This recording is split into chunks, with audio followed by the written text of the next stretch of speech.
और खबरदार अगर तुमने किसी को इस बारे में इन्फॉर्म करने की हिम्मत की। तभी लीडर बोलता है मूडोंग वांसुओ, अच्छा होगा अगर तुम शांत रहो। अगर तुमने जरा सी विचारबाजी की ना तो तुम्हें मारने के लिए मुझे एक पल की भी देरी नहीं लगेगी। तभी हम देखते वहाँ पर मास्टर फू आ जाता है और वो चिल्लाते हुए कहता है तुम गांडू असिस्टेंट्स, जल्दी से उस लड़की को जाने दो। तुम गांडुओं ने मेरे प्रोटेक्शन के अंदर उस लड़की को किडनैप करने की हिम्मत की। मैं ना सिंगिंग का एक सीनियर मेंबर हूँ। अगर तुम लोग मना नहीं चाहते ना तो जल्दी से उस लड़की को मेरे हवाले कर दो। लीडर बोलता है क्या चाइना वालों के पास और कोई ताकतवर मास्टर नहीं बचा क्या, जो कि उन्होंने तुम जैसे इतने कमजोर मास्टर को सीधा आइडोंग से मूडोंग वांसु की प्रोटेक्शन के लिए बुला लिया। और तुम किस तरह के मास्टर हो, तुम्हें तो पता भी नहीं चला कि तुम्हारे पास वाली रूम में मूडोंग वांसु को किडनैप किया जा रहा है। तो फिर तुम किस तरह से खुद को एक मास्टर कह सकते हो।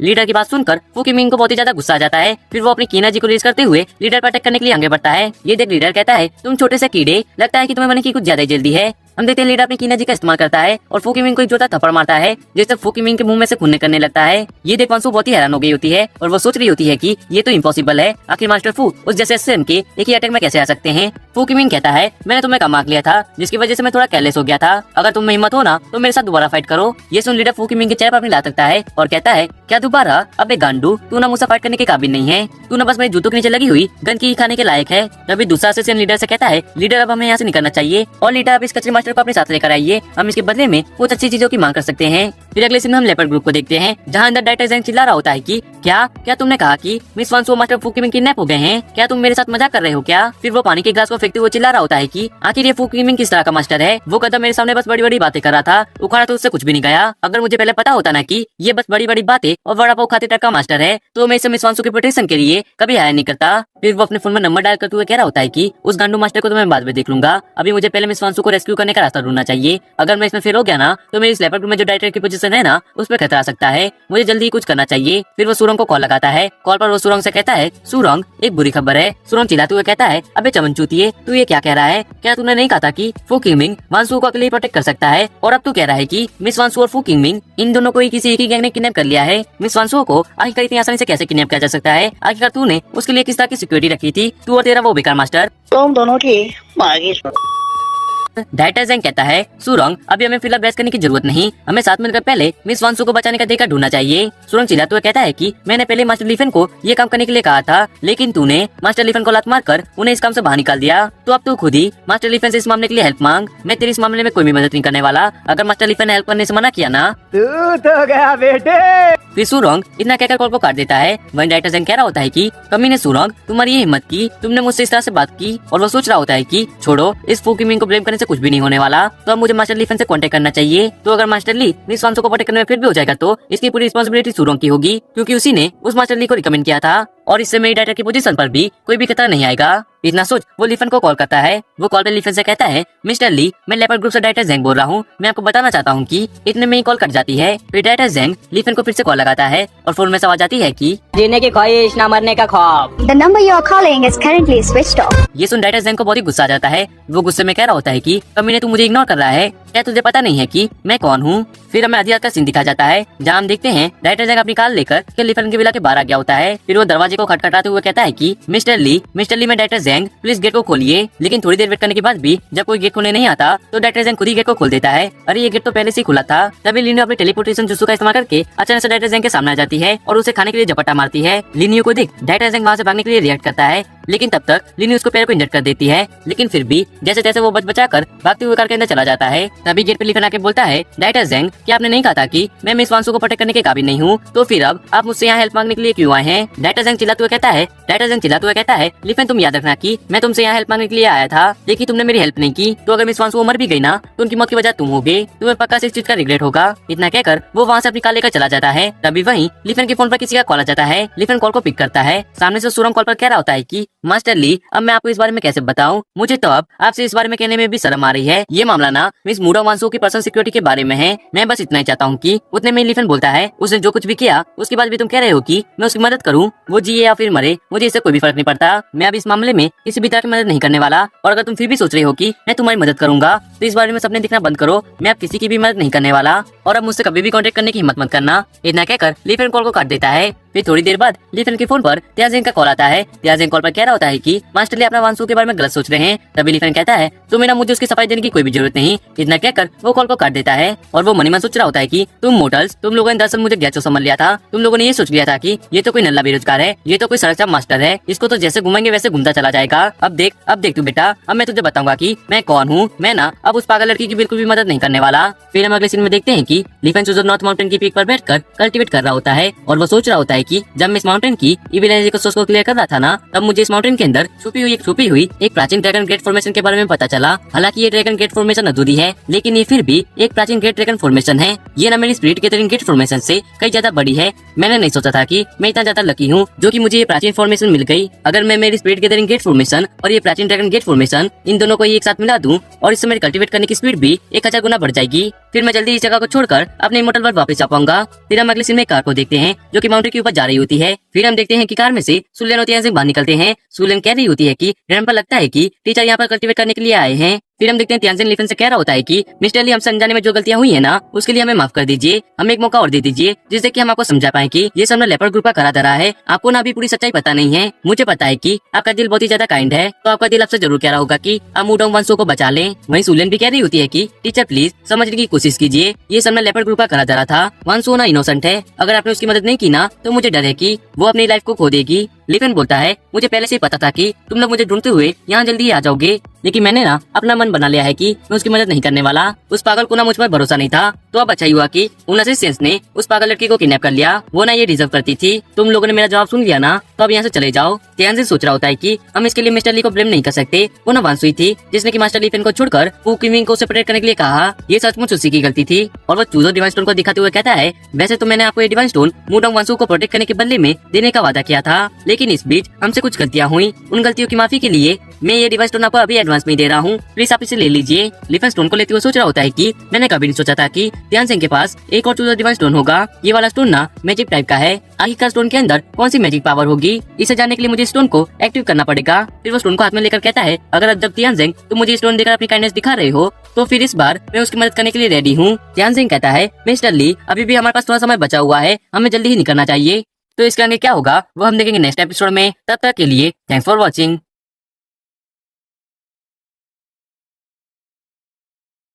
तो हेलो दोस्तों, स्वागत है सब लोगों का हमारे यूट्यूब चैनल फॉरेस्ट मांगा इसमें चैनल में। तो हमने अब तक देखा था वांसू कह रही होती है कि चलो अच्छा ही हुआ कि लीफेन अभी मेरे साथ नहीं है, नहीं तो वो भी मेरे साथ इस मुसीबत के अंदर फंस जाता। अब बस सिर्फ एक ही ऐसा इंसान है जो कि मुझे इस मुसीबत के अंदर से बचा सकता है, वो है मिस्टर सेंगर मास्टर। लेकिन वो मुझे थोड़ी ना जानता है जो कि वो मुझे बचाने के लिए यहाँ भागता हुआ चलाएगा। ना ही मुझे पता है कि वो फिलहाल अभी कहाँ पर है। तभी लीफेन बाहर आ जाता है और वो कहता है मैं ही हूँ वो इंसान जिसकी तुम्हें जरूरत है। लीफेन को देख वांसू चिल्लाते हुए बोलती है लीफेन तुम यहाँ क्या कर रहे हो, जल्दी करो और यहाँ से भाग जाओ, ये जगह ना बिल्कुल भी सेफ नहीं है। अगर उन्होंने तुम्हें पकड़ लिया ना तो वो तुम्हें मार डालेंगे, तो अब जल्दी करो और यहाँ से भाग जाओ। वांसू को चिल्लाते हुए सुन वो तीनों असिस्टेंट्स लीफेन को देख लेते हैं। कमीना आखिर तू अंदर कैसे आया, वहीं रुक जा, अगर तूने एक कदम और आगे बढ़ा है तो मैं तुझे शूट कर दूंगा। लीफेन को देख लीडर सोच रहा होता है हम 3 भाई और तीनों ही तबाही हैं, क्योंकि हम तीनों ही इन स्टैंड कंडीशन लेवल की पीक पर हैं और हमारे पास हथियार भी हैं। अगर यहाँ कोई ग्रैंड मास्टर भी आ जाए तो मैं उसे काटे की टक्कर दे सकता हूँ। वहीं ये दुबला पतला सा लड़का, मुझे ना इसके अंदर से किसी भी तरह का ऑरा महसूस नहीं हो रहा है, तो इसका मतलब तो साफ है कि ये लड़का एक नॉर्मल इंसान है। लेकिन फिर भी जब ये यहाँ आया तो मुझे इसका पता कैसे नहीं चला। इतना सोच वो कहता है इस चूजों में ना मेरा मुकाबला कोई नहीं कर सकता। हाँ लेकिन बस उस मिस्टर सिंगर मास्टर को छोड़ के। फिर वो सोचने लगता है कि ये नॉर्मल से दिखने वाला कमीना ये ना एक मुर्गी को भी मारने के लायक नहीं है, तो ये मुझ जैसे किलर को क्या ही मारेगा। हाँ लेकिन अगर ये वो मिस्टर सिंगर मास्टर होता तो बात कुछ और होती, लेकिन इतना दुबला पतला सा दिखने वाला लड़का वो मिस्टर सिंगर मास्टर थोड़ी ना हो सकता है। तुमने बिल्कुल सही अंदाजा लगाया, मैं ही हूँ वो मिस्टर सिंगर मास्टर। तुमने मेरे प्रोटेक्शन के अंदर किसी को किडनैप करने की हिम्मत की है, तो ये मत सोचना कि तुम यहाँ से जिंदा वापस जा पाओगे। तू कितना घमंडी है यार, अपने आप को यंगर मास्टर कह रहा है, तुझे ना अपनी औकात नहीं भूलनी चाहिए। सुन तू जीना चाहता है ना, मैं तुझे एक चांस देता हूँ, इस चाकू को उठा और उस लड़के को मार दे, फिर मैं तुझे छोड़ दूंगा। सच में ये तो बहुत ही आसान है, लीफेन को मारना तो इतना आसान है जैसे कीड़े को मारना। ये सच में बहुत ही आसान है, मैं तो इसे चुटकी में मार सकता हूँ। फूकिमिंग तुम ना वहीं रुक जाओ, तुम मेरा मुकाबला नहीं कर सकते। तुम्हें ना इस गांडू की बात मानने की कोई भी जरूरत नहीं, तुम ना मेरा मुकाबला नहीं कर सकते तो एक साइड में जाके खड़े हो जाओ। मैं इन 3 कमीनों को मारने के बाद तुम्हें और वांसू को यहाँ से बाहर ले जाऊंगा। और वो मनी में सोच रहा होता है कि कीड़े भी अपनी जान की परवाह करते हैं, तो फूकिमिंग तो फिर भी एक इंसान है, वो अपनी जान बचाने के लिए डर के मारे पागल हो गया है, लेकिन मैं फिर भी उसे एक मौका दूंगा। वहीं दूसरी तरफ हम देखते हैं फूकिमिंग चाकू लेके भागते हुए आगे बढ़ रहा होता है और वो चिल्लाते हुए कह रहा होता है लीफेन क्या तुम सच में सोच रहे हो कि तुम ही वही ग्रैंड मास्टर हो? मूड ऑफ वांसू की आज बेइज्जत होकर मुझे बहुत ही ज्यादा बेचैनी महसूस हो रही थी, लेकिन अब मुझे खुशी है कि मुझे अपने गुस्से को निकालने के लिए एक जगह मिल गई है। फिर वो लिफन के एकदम पास पहुंचकर उस पर अटैक करते हुए चिल्ला के कह रहा होता है, अगर ब्लेम करना है तो अपनी किस्मत को करो, अगर तुम्हें दोबारा इंसान बनने का मौका मिले तो फिर कभी इतना कमेंट मत करना, अब मर जाओ। फू किमिंग, मैं बस तुम्हें एक अच्छे इंसान बनने की नीयत सिखा रहा था, लेकिन तुम मुझे मारने की धमकी दे रहे हो, तो फिर मत कहना कि मैं तुम्हें क्यों मार रहा हूँ। इतना कहकर लिफन अपनी डिवाइन पावर्स का यूज करता है, जिससे फू किमिंग के पैर धीरे धीरे गायब होने लगते हैं। पैर गायब होने की वजह से फू किमिंग नीचे गिर जाता है और वो चिल्लाते हुए कहता है, इम्पॉसिबल, तुम इतना स्ट्रॉन्ग कैसे हो सकते हो? कमीना, अगर तूने मुझे नहीं बचाया ना तो मेरे मास्टर वो ना। लिफन बोलता है, फू किमिंग, तुम्हारी हालत के लिए तुम खुद ही जिम्मेदार हो। मैंने तुम्हें चांस दिया था, लेकिन तुमने उसे नहीं लिया, तुमने मेरी बात नहीं मानी। अगर तुम मेरी बात मानकर साइड में खड़े रहते ना तो अभी तुम्हारी ऐसी हालत नहीं होती। और अब बस वहाँ पड़े रहकर देखो कि कैसे मैं इन 3 कमीनों को मारता हूँ। अगर तुम ग्रैंड मास्टर भी हो तो क्या तुम एक कैनबॉल को रोक सकते हो? मैं तुम्हें बद्दुआ देता हूँ, तुम पागल हो। मैं तुम्हें मौत की बद्दुआ देता हूँ कि तुम बहुत ही बुरी मौत मरो। फिर हम उन 3 असिस्टेंट्स को देखते हैं। अरे लीडर, ये सच में वही है, वो मिस्टर यंगर मास्टर, चूजो का टॉप मास्टर। लीडर, अब हम क्या करें? वो इसी तरह आगे बढ़ रहा है। लीडर कैनल बॉल को अपने कंधों पर रखकर चिल्लाते हुए कहता है, देखने का टाइम नहीं है लड़को, हमारे सामने एक असली भूत है, हथियार तैयार करो, अटैक करो, इस मॉन्स्टर को जिंदा मत छोड़ना। इतना कहते हुए वो कैनल बॉल को फायर कर देता है, जो कि सीधा लिफन की तरफ आगे बढ़ रहा होता है। तभी लिफन अपनी डिवाइन पावर का यूज करके एक बड़े हाथ को समन करता है और उस अटैक को रोक लेता है। फिर वो सोचने लगता है, अच्छा हुआ कि मैंने अभी अभी हिडन डेकोरेटेड फॉर्मेशन की स्पिरिचुअल एनर्जी को ऑब्जर्व किया है, मेरी कंडीशन बेस काफी बढ़ गई है, अब मैं रॉकेट को रोक सकता हूँ। तभी हम देखते हैं अचानक से लीडर लिफन के पीछे आ जाता है और वो अपनी की एनर्जी को रिलीज करते हुए लिफन पर अटैक करते हुए चिल्लाकर कह रहा होता है, यही वजह है कि मैंने असिस्टेंट बनना चूज किया, तुम जैसे सोच से पड़े मॉन्स्टर से लड़ने के लिए। मैं मौत से नहीं डरता, अगर आज मैंने चूजो के टॉप मास्टर को हरा दिया तो मेरी इज्जत आसमान छू लेगी, अगर नहीं तो कोई बात नहीं, मैं मर जाऊंगा, मौत ना मेरे लिए कुछ नहीं, तो आजा मेरा सामना कर, मुझे एक शानदार बैटल दिखा। लिफन बोलता है, ओ अच्छा, लेकिन क्या तुम्हारे पास वो ताकत है जिससे कि तुम मुझसे फाइट कर सको? फिर हम देखते हैं लिफन अपने उस बड़े डिवाइन हाथ से लीडर के माथे पर एक स्ट्राइक लगाता है, जिससे लीडर दर्द के मार चिल्लाने लगता है। वहीं दूसरी तरफ हम उन 2 बाकी के असिस्टेंट्स को देखते हैं, जिसमें पहला असिस्टेंट बोल रहा होता है, लीडर मर गए, हम इसे नहीं जी सकते, ये बंदा ना बिल्कुल अलग ही लेवल का है, अगर हम दोनों यहाँ से खड़े रहे ना तो हम दोनों ही मार जाएंगे, तो तुम यहाँ से भाग जाओ, मैं इसे थोड़ी देर रोकने की कोशिश करता हूँ और नैन्सी से कहना कि मैं उसे बहुत ही ज्यादा प्यार करता हूँ। दूसरा असिस्टेंट कहता है, क्या? लेकिन नैन्सी तो मेरी गर्लफ्रेंड है। तभी लिफन अपनी डिवाइन पावर का यूज करके उन दोनों असिस्टेंट को स्टैचू कर देता है। फिर दूसरा वाला असिस्टेंट बोलता है, हरामी, मैं हिल भी नहीं सकता। काल, क्या तूने मेरी नैन्सी के साथ? हाँ बॉब, मैंने किया और ये जबरदस्त था, लेकिन अभी वो सब छोड़ो, बॉब मैं ना मरना नहीं चाहता, ये बंदा ना मुझे बहुत ही डरावना लग रहा है। डर लग रहा है और लगना भी चाहिए, तुम्हारी रूह अब मेरी है, नैन्सी को आखिरी बार याद कर लो क्योंकि अब तुम मरने वाले हो। इतना बोलकर लिफन उन दोनों के सिर को उड़ा देता है। वहीं ये देख वांसू कह रही होती है, लिफन, तो सच में तुम ही हो चूजो के टॉप मास्टर, वो मिस्टर यंगर मास्टर? और वो मनी में सोच रही होती है, मैं बिल्कुल ही पागल हूँ, लिफन तो हमेशा से मुझे प्रोटेक्ट ही कर रहा था और मैंने सिर्फ उसे देखकर रिजेक्ट कर लिया कि वो मुझे प्रोटेक्ट करने के काबिल नहीं है। मैंने उसकी बेइज्जती की, उसे नीचा दिखाया और तो तब होगी जब मैंने लिफन को छोड़कर उस 900 के मास्टर फू किमिंग को अपनी प्रोटेक्शन के लिए हायर कर लिया। सच में मैं एक पागल ही हूँ। फिर हम लेते हैं लिफन अपनी पावर का यूज करके वांसू के आंखों को खोल देता है। फिर वो उसे अपनी गोदी में उठाकर कहता है, हमें जल्दी इस जगह से निकलना होगा, ये केमिकल फैक्ट्री ना किसी भी टाइम ब्लास्ट हो सकती है। वही नीचे पड़ा मास्टर फू किमिंग कह रहा होता है, अरे मुझे यहाँ छोड़ के मत जाओ, मुझे भी अपने साथ ले चलो। लेकिन लिफन उसे इग्नोर करके फैक्ट्री से बाहर जाने लगता है। वहीं पीछे से फू किमिंग चिल्ला रहा होता है, कमी ने क्या तूने सुना नहीं? मैंने कहा कि मुझे भी अपने साथ ले चल। लेकिन लिफन उसे स्टील इग्नोर कर देता है। फिर हम देते हैं लिफन और वांसू फैक्ट्री के बाहर आ गए होते हैं और पीछे फैक्ट्री में ब्लास्ट होने की वजह से पूरी फैक्ट्री तबाह हो जाती है। गाइस, मुझे नया किसी चीज की कमी लग रही है, क्या आपको नहीं लग रही? रुको रुको, एक सेकंड वेट करो, मैं आपको दिखाई देता हूँ।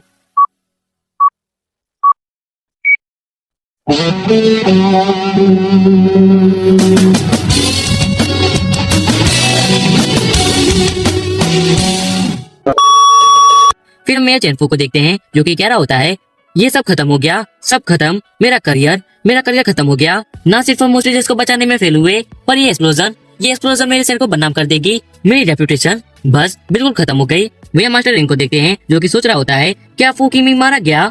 वो तो सिंगी का अगला फ्यूचर था, अगला सक्सेसर। हमने उसकी ताकत बढ़ाने के लिए कितने सारे रिसोर्सेज का यूज किया था, पर अब वो मारा गया है, तो हमने जो रिसोर्सेज यूज किए थे वो सभी बेकार चला गया, सब कुछ बेकार। फिर हम देखते हैं ध्यानजेन को, जो कि बोल रहा होता है, आप सभी लोग चिंता मत करो, मुझे विश्वास है कि मास्टर ली मूडोंग वांसू को सेफली बाहर लेकर आ जाएंगे। वहीं डाटा जेंग बोल रहा होता है, मिस्टर तो थोड़ा रियलिस्टिक होकर देखिए, ऐसे एक्सप्लोजन में कोई भी जिंदा नहीं रह सकता, केमिकल फैक्ट्री पूरी तरह से तबाह हो गई है, इंसान तो क्या वहाँ कोई चीटी भी नहीं बची होगी। तो आपको किस बात से इतना ज्यादा कॉन्फिडेंस है कि वो कमीना लिफन अभी भी जिंदा होगा? वो ना मुझे कुछ खास नहीं लगता था, वो बस रूड और अनोइंग था, वो बस एक ही काम अच्छे से करता था और वो खुद की तारीफ और बकवास करना, और वो खुद को यंगर मास्टर बता रहा था जिसने की नींव को हरा रखा है। ऐसे कमीने का तो मरी जाना बेहतर है। मास्टर रेन बोल रहा होता है, जब मैं खुद इस प्रॉब्लम को हैंडल नहीं कर पाया तो वो घमंडी लड़का क्या ही करता। खैर, वो सभी लोग मर चुके हैं, तो उनके बारे में सोचना बेकार है, तुम सभी लोग अब अपने घर जाओ। तभी हम देखते कि धुएं में से लिफन बाहर आ रहा होता है, जिसे देख पुलिस वाला बोल रहा होता है, अरे देखो वहाँ ऊपर कोई हवा में उड़ रहा है, वाओ ये काफी अमेजिंग है। वही तिया सिंह बोल रहा होता है, मिस्टर ली मैं जानता था कि आप ये कर सकते हैं। ली फैन को देख सभी लोग कह रहे होते हैं, अरे ये तो मास्टर ली है, उन्होंने मिस मूडोंग वांसू को बचा लिया। फिर वो दोनों छत के ऊपर लैंड करते हैं। मियां जैनफू बोल रहा होता है, हम बहुत ही लकी है कि मिस्टर ली ने हमें उस टीचर्स को बचाने में मदद की। मैंने तो कभी नहीं सोचा था कि आप ही वही मिस्टर सेंगर मास्टर होंगे। वो मास्टर रैन वो खुद को बहुत ही पावरफुल बता रहा था, लेकिन जब वो अंदर होस्टेस को बचाने के लिए गया तो वो असिस्टेंट्स की मार खा के वहाँ से भाग आया। वहीं आपने तो असिस्टेंट्स को मार के मूडोंग वांसू को बचाकर बाहर ले आए। ये करके तो आपने मास्टर रैन के चेहरे पर तमाचा मारा है। वो कह रहा था ना कि आप एक घमंडी बच्चे हो। फिर हम देखते हैं वांसू से एक बंदा बोल रहा होता है कि मिस मूडोंग, हमने आपको आपके घर तक छोड़ने की सारी तैयारी कर दी है, हम आपको सेफली घर छोड़ देंगे। वही टाइटन सोच रहा होता है, मुझे ना बिलीव नहीं हो रहा है कि ली फैन ही वही मिस्टर सेंगर मास्टर है। तभी ली फैन के पास आके मास्टर रैन कहता है, कमीने फू किमिंग कहाँ है, वो तुम्हारे साथ क्यों नहीं है। ली फैन बोलता है, तुम्हें क्या लगता है कि वो मेरे साथ बाहर क्यों नहीं आया। अगर वो मेरे साथ बाहर नहीं आया तो इसका तो एक ही मतलब है ना कि वो मर चुका है। ये सुन मास्टर रैन चिल्लाते हुए बोलता है, क्या तूने उसे बचाया क्यों नहीं। तभी ली फैन उसकी उंगली को पकड़कर उसे मोड़ देता है और बोल रहा होता है, तुम्हारी हिम्मत कैसे हुई मुझे उंगली दिखाने की। कमीने तेरी हिम्मत की, कमीने तेरी हिम्मत की, तूने मेरी उंगली को मोड़ा।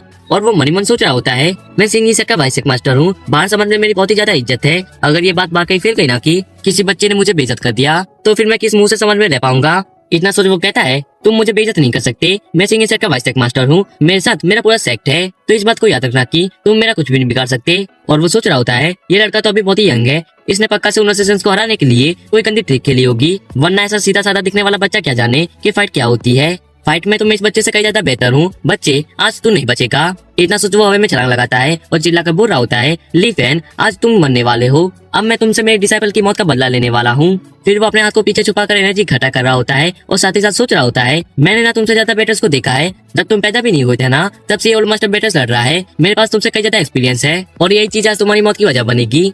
अब संभालो मेरी secret technique, strong ground flower needle. इतना बोल के वो लिफिंग की तरफ नीडल्स फेंक देता है और साथ ही साथ सोच रहा होता है कि मेरी ये नीडल्स पॉइजन वाली हैं। अगर मेरी ये नीडल किसी नॉर्मल इंसान को छुप भी जाए ना तो उस इंसान का जिंदा बचना मुश्किल ही नहीं नामुमकिन है। लेकिन हम देखते हैं लिफिन अपने पास को यूज करके उस अटैक को रोक लेता है। क्या तुम्हारी ये बच्चों वाली ट्रिक को तुम अपनी सीक्रेट ट्रिक बता रहे हो और तुम इस टेक्निक से मुझे मारने चले हो, ये करके ना तुम अपने आप को शर्मिंदा कर रहे हो। अब जरा तुम खुद अपनी नीडल्स का स्वाद चखो। इतना बोलकर वो नीडल्स को मास्टर रैन के ऊपर अटैक करने के लिए वापस भेज देता है, जो कि सीधा जाके मास्टर रैन को लगती है। इससे मास्टर रैन दर्द के मारे चिल्लाने लगता है और वो बोल रहा होता है, ये बहुत ही ज्यादा दर्द कर रहा है, कमीने मैं तुझे मार डालूंगा। डायरेक्टर जैन जल्दी कीजिए, मेरे ब्रदर को कॉल कीजिए और उन्हें मेरे रिवेंज के लिए जल्दी से बुलाइए। अगर यहाँ तुम्हारे सीनियर्स भी आ जाए ना तो वो भी मेरा कुछ नहीं बिगाड़ सकते, मैं उन सभी लोगों को भी खत्म कर दूंगा। इतना कहकर वो अपने पास को यूज करता है और मास्टर रैन के पैरों के अंदर 2 डिवाइन सरियों को गोप देता है। इससे मास्टर रैन दर्द के मारे चिल्लाते हुए बोल रहा होता है, तुम कमीने, अगर तुम्हें मुझे मारना ही है तो मुझे एक बारी में क्यों नहीं मार देते, ये बहुत ही ज्यादा दर्दनाक है। ये देख डायरेक्टर जैन सोच रहा होता है, ये ठीक नहीं है, मैंने नहीं सोचा था कि ली फैन इतना ज्यादा स्ट्रॉन्ग होगा। यहाँ तक कि मास्टर रैन भी उसके सामने कुछ नहीं कर पाए, वो भी उस ली फैन से हार गए। अगर मैं यहाँ ऐसे ही खड़ा रहा तो वो मुझे भी मार डालेगा, वो ना बहुत ही ज्यादा रूथलेस है। मुझे जल्दी यहाँ से भागकर सिंगिंग के मास्टर से मिलना होगा, शायद अब वही हैं जो कि इस कमीने ली फैन को संभाल सकते हैं। इतना सोच वो फोन को वहीं छोड़ वहाँ से भागने लगता है। तभी हम देखते हैं लिफिन उसके सामने आके उसे रोक देता है और उसे एक रैप्टा मारता है, जिससे डायरेक्टर जैक नीचे गिर पड़ता है। रुको लिफिन, मैं लेपर्ड ग्रुप का डायरेक्टर हूँ। जब भी सूरज मुझसे मिलता है तो वो मुझसे रिस्पेक्ट से बात करता है, यहाँ तक कि तियान जैक भी मुझसे रिस्पेक्ट से बात करता है। तो तुम मुझे सबके सामने नहीं मार सकते, चीजों को संभालने का सही तरीका नहीं है। क्या तुम्हें इस देश के कानून से डर नहीं लगता? मैं गवर्नमेंट के लिए काम करता हूँ, तो मैं तुम्हें मुझ पर अटैक करने के जुर्म में जेल करवा सकता हूँ। क्या इंसानी कानून? हाँ, तुम्हारे ये इंसानी कानून ना इस गॉड किंग के ऊपर काम नहीं करते। और क्या कहा तुमने? मैं तुम्हें नहीं मार सकता? तो चलो मैं भी देखता हूँ कि कौन से कानून आज मुझे तुम्हें मारने से रोक सकते हैं। ये रहा पहला रैप्टा, ये रहा दूसरा रैप्टा, और अब ये ले मेरी स्पेशल टेक्निक, रैप्टो की बारिश। डायरेक्टर जैक बोल रहा होता है, प्लीज मुझे जाने दो, मैं गलत था। फिर लिफिन उसे नीचे फेंक देता है। चीटियों को मार के ना मुझे ताजगी महसूस होती है, ये ना बहुत ही बढ़िया है। रो तुम चीटियों को मारो और ताजगी महसूस करो। तभी कॉल पर सीनियर ब्रदर बोल रहा होता है, कौन कमीना है जो कि मेरे ब्रदर को मार रहा है? लिफिन फोन को उठाकर बोलता है, हेलो हेलो हेलो, अरे बोलो चिट्टी, मेरा टाइम वेस्ट मत करो, इस गॉड किंग के पास ना फालतू का टाइम नहीं है। ये सुन सीनियर ब्रदर कॉल पर बोल रहा होता है, कमीने तुम कौन हो जो कि मुझसे इस तरह से बात कर रहे हो, और मेरे ब्रदर का फोन तुम्हारे पास क्या कर रहा है? बोलो बच्चे। रुको रुको, अगर तुम मुझसे इस तरह से बात कर रहे हो इसका मतलब है कि तुम ही वही बच्चे हो जिसने कि मेरे ब्रदर को पीटा है। तुम बस वेट करो, मैं जल्दी वहाँ के तुम्हारे सिर को तुम्हारी बॉडी से अलग कर दूंगा। वही मास्टर रैन चिल्लाते हुए बोल रहा होता है, सेक्ट मास्टर सीनियर ब्रदर, इस कमीने ने मेरे साथ गंदी चाल खेलकर मुझे मारा है, आपको इसे मारकर इससे मेरा बदला लेना होगा। तभी लिफिन कॉल पर सेक्ट मास्टर से बोलता है, मैंने न सिर्फ इस कमीने रैन को ही नहीं बल्कि मैंने तो तुम्हारी डिसाइपल फूकी विंग के पैरों को भी हटाकर उसे वही फैक्ट्री के अंदर एक्सप्लोजन में छोड़ दिया। वैसे तो मेरा उसे मारने का कोई इरादा नहीं था, मैं तो उसे अंदर बचाने गया था, लेकिन उसने अपनी इस 2 कड़ी की लाइफ को बचाने के लिए मुझे मारने का ट्राई किया। तो मैंने तो बस उसे एक छोटा सा सबक सिखाया। मैंने तो बस उससे उसकी लाइफ को छीन लिया। फिर लीफन मास्टर ने कोई जोरदार लात मारता है और कॉल पर बोल रहा होता है, मैं तुम्हें एक वार्निंग देता हूँ, आज तक जो कोई भी इस गॉड किंग के खिलाफ गया है ना, वो या तो अब अपाहिज है या फिर मर चुका है। मुझे फर्क नहीं पड़ता कि तुम कितने ज्यादा स्ट्रॉन्ग हो या थे, लेकिन अगर तुम मुझसे पंगा लोगे तो तुम्हारी भी हालत उन्हीं लोगों की तरह होगी। ये सुन सेक मास्टर बोलता है, तुम घमंडी बच्चे, ये कहकर तो तुमने अपनी मौत को बुलावा दे दिया है। मैं जल्दी ही तुमसे मिलूंगा और जैसे तुम मुझे मिल जाओगे ना, वो पल तुम्हारी लाइफ का आखिरी पल होगा। मैं तुम्हारे सिर को उड़ा दूंगा और उससे फुटबॉल खेलूंगा, कमीने। लीफन बोलता है, हाँ मैं अभी यहाँ तेरी गांड बनने का वेट कर रहा हूँ, अब जल्दी कर और मेरे सामने आ जा। और याद रखना कि I am Lifan the immortal supreme god. तो इसके आगे क्या होगा वो हम देखेंगे नेक्स्ट एपिसोड में। तब तक के लिए थैंक्स फॉर वॉचिंग। तो हेलो दोस्तों, स्वागत है सब लोगों का हमारे यूट्यूब चैनल फॉरेस्ट मांगा इसमें चैनल में। तो एपिसोड 15 की स्टार्टिंग में हम देखते हैं कि लीफन और त्यानजिंग एक कार में बैठे होते हैं। त्यानजिंग लीफन से कह रहा होता है कि आप भी सिंगिंग सेक्ट वालों से पंगा लेना सही होगा। वो नाइडोंग का सबसे पावरफुल सेक्ट है और उनके सेक्ट मास्टर का नाम सीतुकांग है, जो कि एक जबरदस्त मास्टर है। इतना ही नहीं, उसकी फैमिली में हर कोई एक जबरदस्त मास्टर रहा है। वैसे तो वो लोग किसी से भी ज्यादा घुल मिल कर नहीं रहते। मुझे आपकी स्ट्रेंथ पर कोई शक नहीं है, लेकिन थोड़ा संभल कर रहना जरूरी है। अब जब आपने उनसे पंगा ले लिया है तो वो भी जवाब देने से पीछे नहीं हटेंगे। शायद हमें पहले से थोड़ी तैयारी कर लेनी चाहिए। लीफन बोलता है, ध्यान से तुम्हें इस बारे में चिंता करने की कोई भी जरूरत नहीं। अगर वो सीतुकांग मेरे सामने आ गया ना, तो मैं उसे मारने से पहले एक पल भी नहीं सोचूंगा। और वो मनी मन सोच रहा होता है, मैं ली ताइसुआन एक इमॉर्टल सुप्रीम गॉड हूँ, मुझे उस जैसे किसी कीड़े पर ध्यान देने की कोई भी जरूरत नहीं।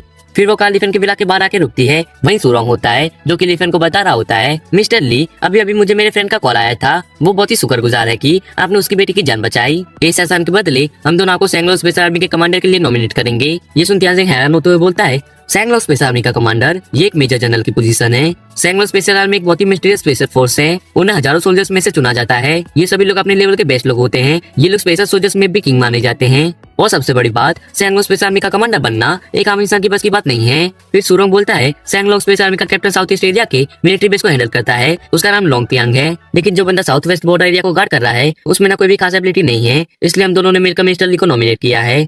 मिस्टर ली जो एडम सीरम में मेरा फ्रेंड बना रहे हैं ना, वो अब क्रिटिकल स्टेज पर है। इसलिए हम ये मान सकते हैं कि हम दोनों की बात पर ज्यादा वेट रखा जाएगा, तो हमारे कहने पर आपको वो पोजीशन मिल सकती है। अगर वो मिस्टर ली को सैंगलो स्पेशल आर्मी का कमांडर नॉमिनेट करने के लिए राजी हो जाते हैं, तो हमें कुछ छोटी मोटी फॉर्मेलिटीज कंप्लीट करनी पड़ेगी। उसके बाद आपका स्टेटस अपडेट हो जाएगा। तभी लीफन वहां से जाते हुए बोल रहा होता है, मुझे माफ करना, लेकिन मुझे इस तरह के काम में कोई भी इंटरेस्ट नहीं है। तुम ना कोई और मास्टर को ढूंढ लो जो कि तुम्हारी इस चीज में मदद कर सके। और वो मनी मन सोच रहा होता है, मेरी प्रीवियस लाइफ में जब मैं इमॉर्टल सुप्रीम गॉड ली ताइसुआन था, तब अपर रियल में बहुत सी ग्रेट फोर्सेस मेरे सामने अपनी घुटने टेकती थी। यहाँ तक कि सन हॉल और 72 ग्रेट डीमन लॉर्ड्स, जिनके सिर्फ आने से दुनिया हिल जाती थी, वो भी मेरे सामने अपने घुटने टेकते थे। ऐसे में ये छोटी मोटी सी कमांडर की पोजीशन मेरी नजरों में क्या ही वैल्यू रखती है। वहीं सुरोंग बोलता है, क्या सच में? पर क्या पहले मिस्टर ली एडम सीरम में काफी इंटरेस्टेड नहीं थे? और जो मेरा फ्रेंड है वो सैंगलो स्पेशल आर्मी का कैप्टन है। उसने ये एडम सीरम सोल्जर्स और कैप्टन के लिए तो बनाया है ताकि उनकी परफॉर्मेंस को बढ़ाया जा सके।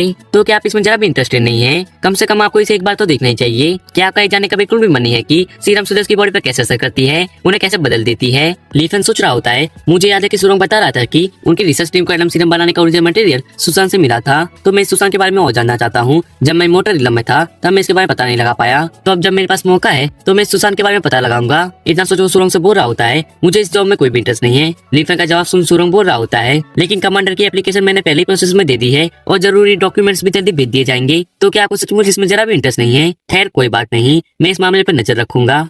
फिर लीफन त्यानजिंग से बोल रहा होता है, मैं वानवाले का रिकंस्ट्रक्शन शुरू करने वाला हूँ, तो तुम्हें तुम्हारा वादा याद तो है ना? त्यानजिंग बोल रहा होता है, चिंता मत कीजिए मिस्टर ली, मैंने जो वादा किया था उसे मैं जरूर निभाऊंगा। आपने पहले न्यू कराने में हमारी मदद की, तो अब इस प्रोजेक्ट का पूरा खर्चा हमारी क्यों फैमिली उठाएगी? फिर हम देखते हैं लीफन विला के अंदर आ जाता है और वो सोच रहा होता है, मैं हाल फिलहाल में अपनी कल्टीवेशन में इतना बिजी हो गया कि मैं वानवाले के बारे में भूल ही गया था। मुझे अब ऐसे बंदे की जरूरत है जो कि इस वानवाले के रिकंस्ट्रक्शन में मेरी मदद कर सके। तभी लीफन के फोन पर किसी का कॉल आता है। हाँ जुंजे, ये आखिर मुझे कॉल क्यों कर रहा है? कॉल पर जुंजे बोल रहा होता है, लीफन, मुझे पता चला है कि अब तुम चूजो सिटी में रह रहे हो। हमें मिले ना काफी लंबा समय हो गया है ना? तुम और मैं, हम दोनों क्लासमेट्स थे, तो क्या हुआ अगर हम दोनों सेम यूनिवर्सिटी नहीं जा सके? लेकिन इसका मतलब ये तो नहीं है कि तुम मुझे भूल चुके होगे। लीफन सोच रहा होता है, मुझे अब याद आया कि जुंजे के साथ मेरी हाई स्कूल में बहुत ही अच्छी दोस्ती थी, लेकिन हम दोनों सेम यूनिवर्सिटी एक साथ नहीं जा सके। लेकिन फिर भी वो कॉल करके मुझसे मेरा हालचाल पूछता रहता था। मेरी प्रीवियस लाइफ में यांगसो ने मुझे काफी ज्यादा नीचा दिखाया था, लेकिन जुंजे, उसने कभी मुझे अपने से नीचा नहीं समझा। उसने हमेशा मेरा साथ दिया। जुंजे ना चूजो सिटी में ही रहता है, उसने यूनिवर्सिटी में कंस्ट्रक्शन और लैंड मैनेजमेंट जैसे सब्जेक्ट पढ़े हैं।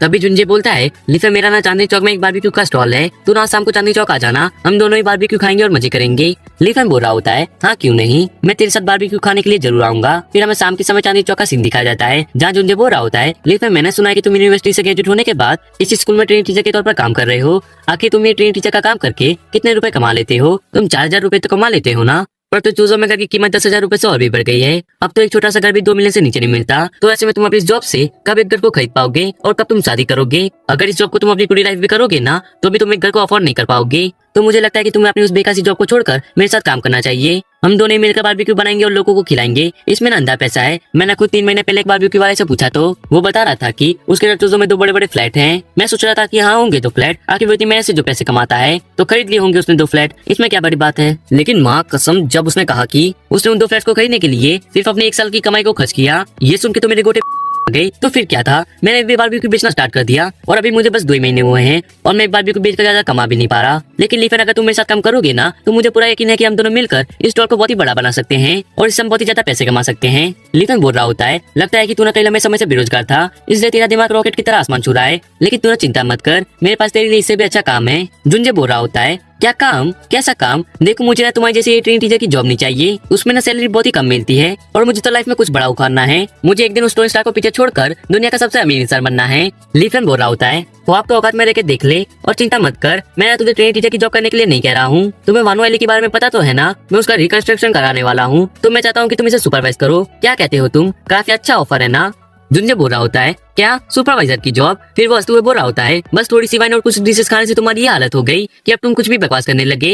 अरे यार, अगर तुम्हें मजाक करना ही है तो एक प्रॉपर स्क्रिप्ट लिख कर किया करो, उसमें ना ज्यादा मजा आएगा। पहले वानू वैली चूजों की हाई क्लास लोकेशन बनने वाली थी। इस प्रोजेक्ट में पिछली कंपनी ने 10 बिलियन को इन्वेस्ट किया था। तो क्या तुम्हारे पास इतने पैसे हैं क्या कि तुम इस वानू वैली को खरीद सको? चलो मान लिया कि तुम्हारे पास इतने पैसे हैं कि तुम वानू वैली को खरीद सको, लेकिन फिर भी मैंने सुना है कि उस वानू वैली में भूतों का होना फेमस है, इसलिए कोई भी उस प्रोजेक्ट को लेने की हिम्मत नहीं करेगा। वो प्रोजेक्ट बड़ा था, लेकिन उसमें बिलियंस को खर्च करना, इसमें ना कुछ फायदा नहीं था। और लीफन, तुम्हारी टीचर की सैलरी तो बस कुछ 3-4 हजार के आसपास होगी, तो तुम्हारे पास इतना पैसा कहाँ से आया कि तुम इस प्रोजेक्ट में इन्वेस्ट कर सको?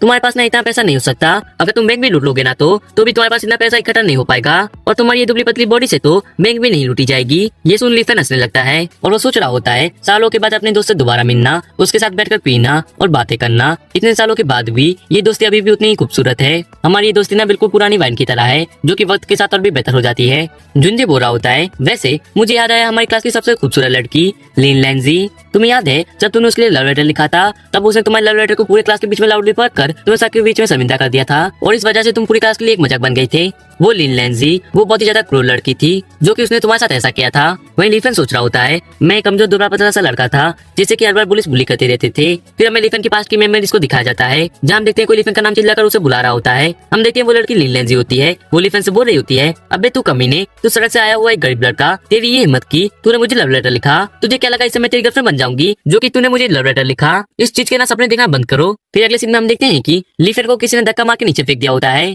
फिर हम देखते हैं चैन सियोफू को, जो कि बोल रहा होता है, लीफन तेरी ये हिम्मत की तूने मेरी गर्लफ्रेंड को लव लेटर लिखा। क्या अब तू और जीना नहीं चाहता, जो कि तूने ये हरकत करने की हिम्मत की? गाइस, इस कमीने को मारो, तुम्हें इस पर कोई भी दया दिखाने की जरूरत नहीं। तुम जितना हार्ड हो सकते हो ना, उतना होकर इसे मारो। तभी पीछे से कोई चिल्लाकर बोल रहा होता है, रुक जाओ, मैं तुम्हें लीफन को बुली नहीं करने दूंगा। हम देखते हैं वो लड़का और कोई नहीं जुंजे होता है। चैन सियोफू बोल रहा होता है, तुम अपने आप को क्या समझते हो, जो कि तुम सोच रहे हो कि तुम इसे हमसे बचा लोगे? देखो, अगर तुम्हें मार खाने का शौक नहीं है तो जल्दी से यहाँ से भाग जाओ, वरना इस कमीने लीफन के साथ मैं तुम्हें भी मारूंगा। फिर हम देखते हैं वो तीनों मिलकर मारना शुरू कर देते हैं और हम देखते हैं जुंजे लीफन को कवर करके उसे प्रोटेक्ट कर रहा होता है। फिर हम लीफन को देखते हैं, जो कि सोच रहा होता है, जुंजे ने उस वक्त खुद मार खा के मुझे प्रोटेक्ट किया था। उस बेचारे ने इतनी मार खाई कि उसकी हड्डियां तक टूट गई थी। इससे फुली रिकवर होने के लिए उसे 2 महीने लगे। वो 2 महीने तक बेड के ऊपर पड़ा रहा। इतना सोच वो जुंजे से बोल रहा होता है, जुंजे उस वक्त तुमने मेरे लिए मार खा के मुझे प्रोटेक्ट किया था, तो मैं इंश्योर करता हूँ कि अब मैं अपनी पूरी लाइफ तुम्हें और तुम्हारी फैमिली को प्रोटेक्ट करूंगा और तुम्हें एक अच्छी लाइफ दूंगा। मैं तुम्हारा सपना पूरा करूंगा, तुम एक रिच पर्सन वाली लाइफ देके। ये सुन जुंजे के मुंह से भी बाहर आ जाती है और वो बोल रहा होता है, लीफन अब मजा करना बंद भी करो।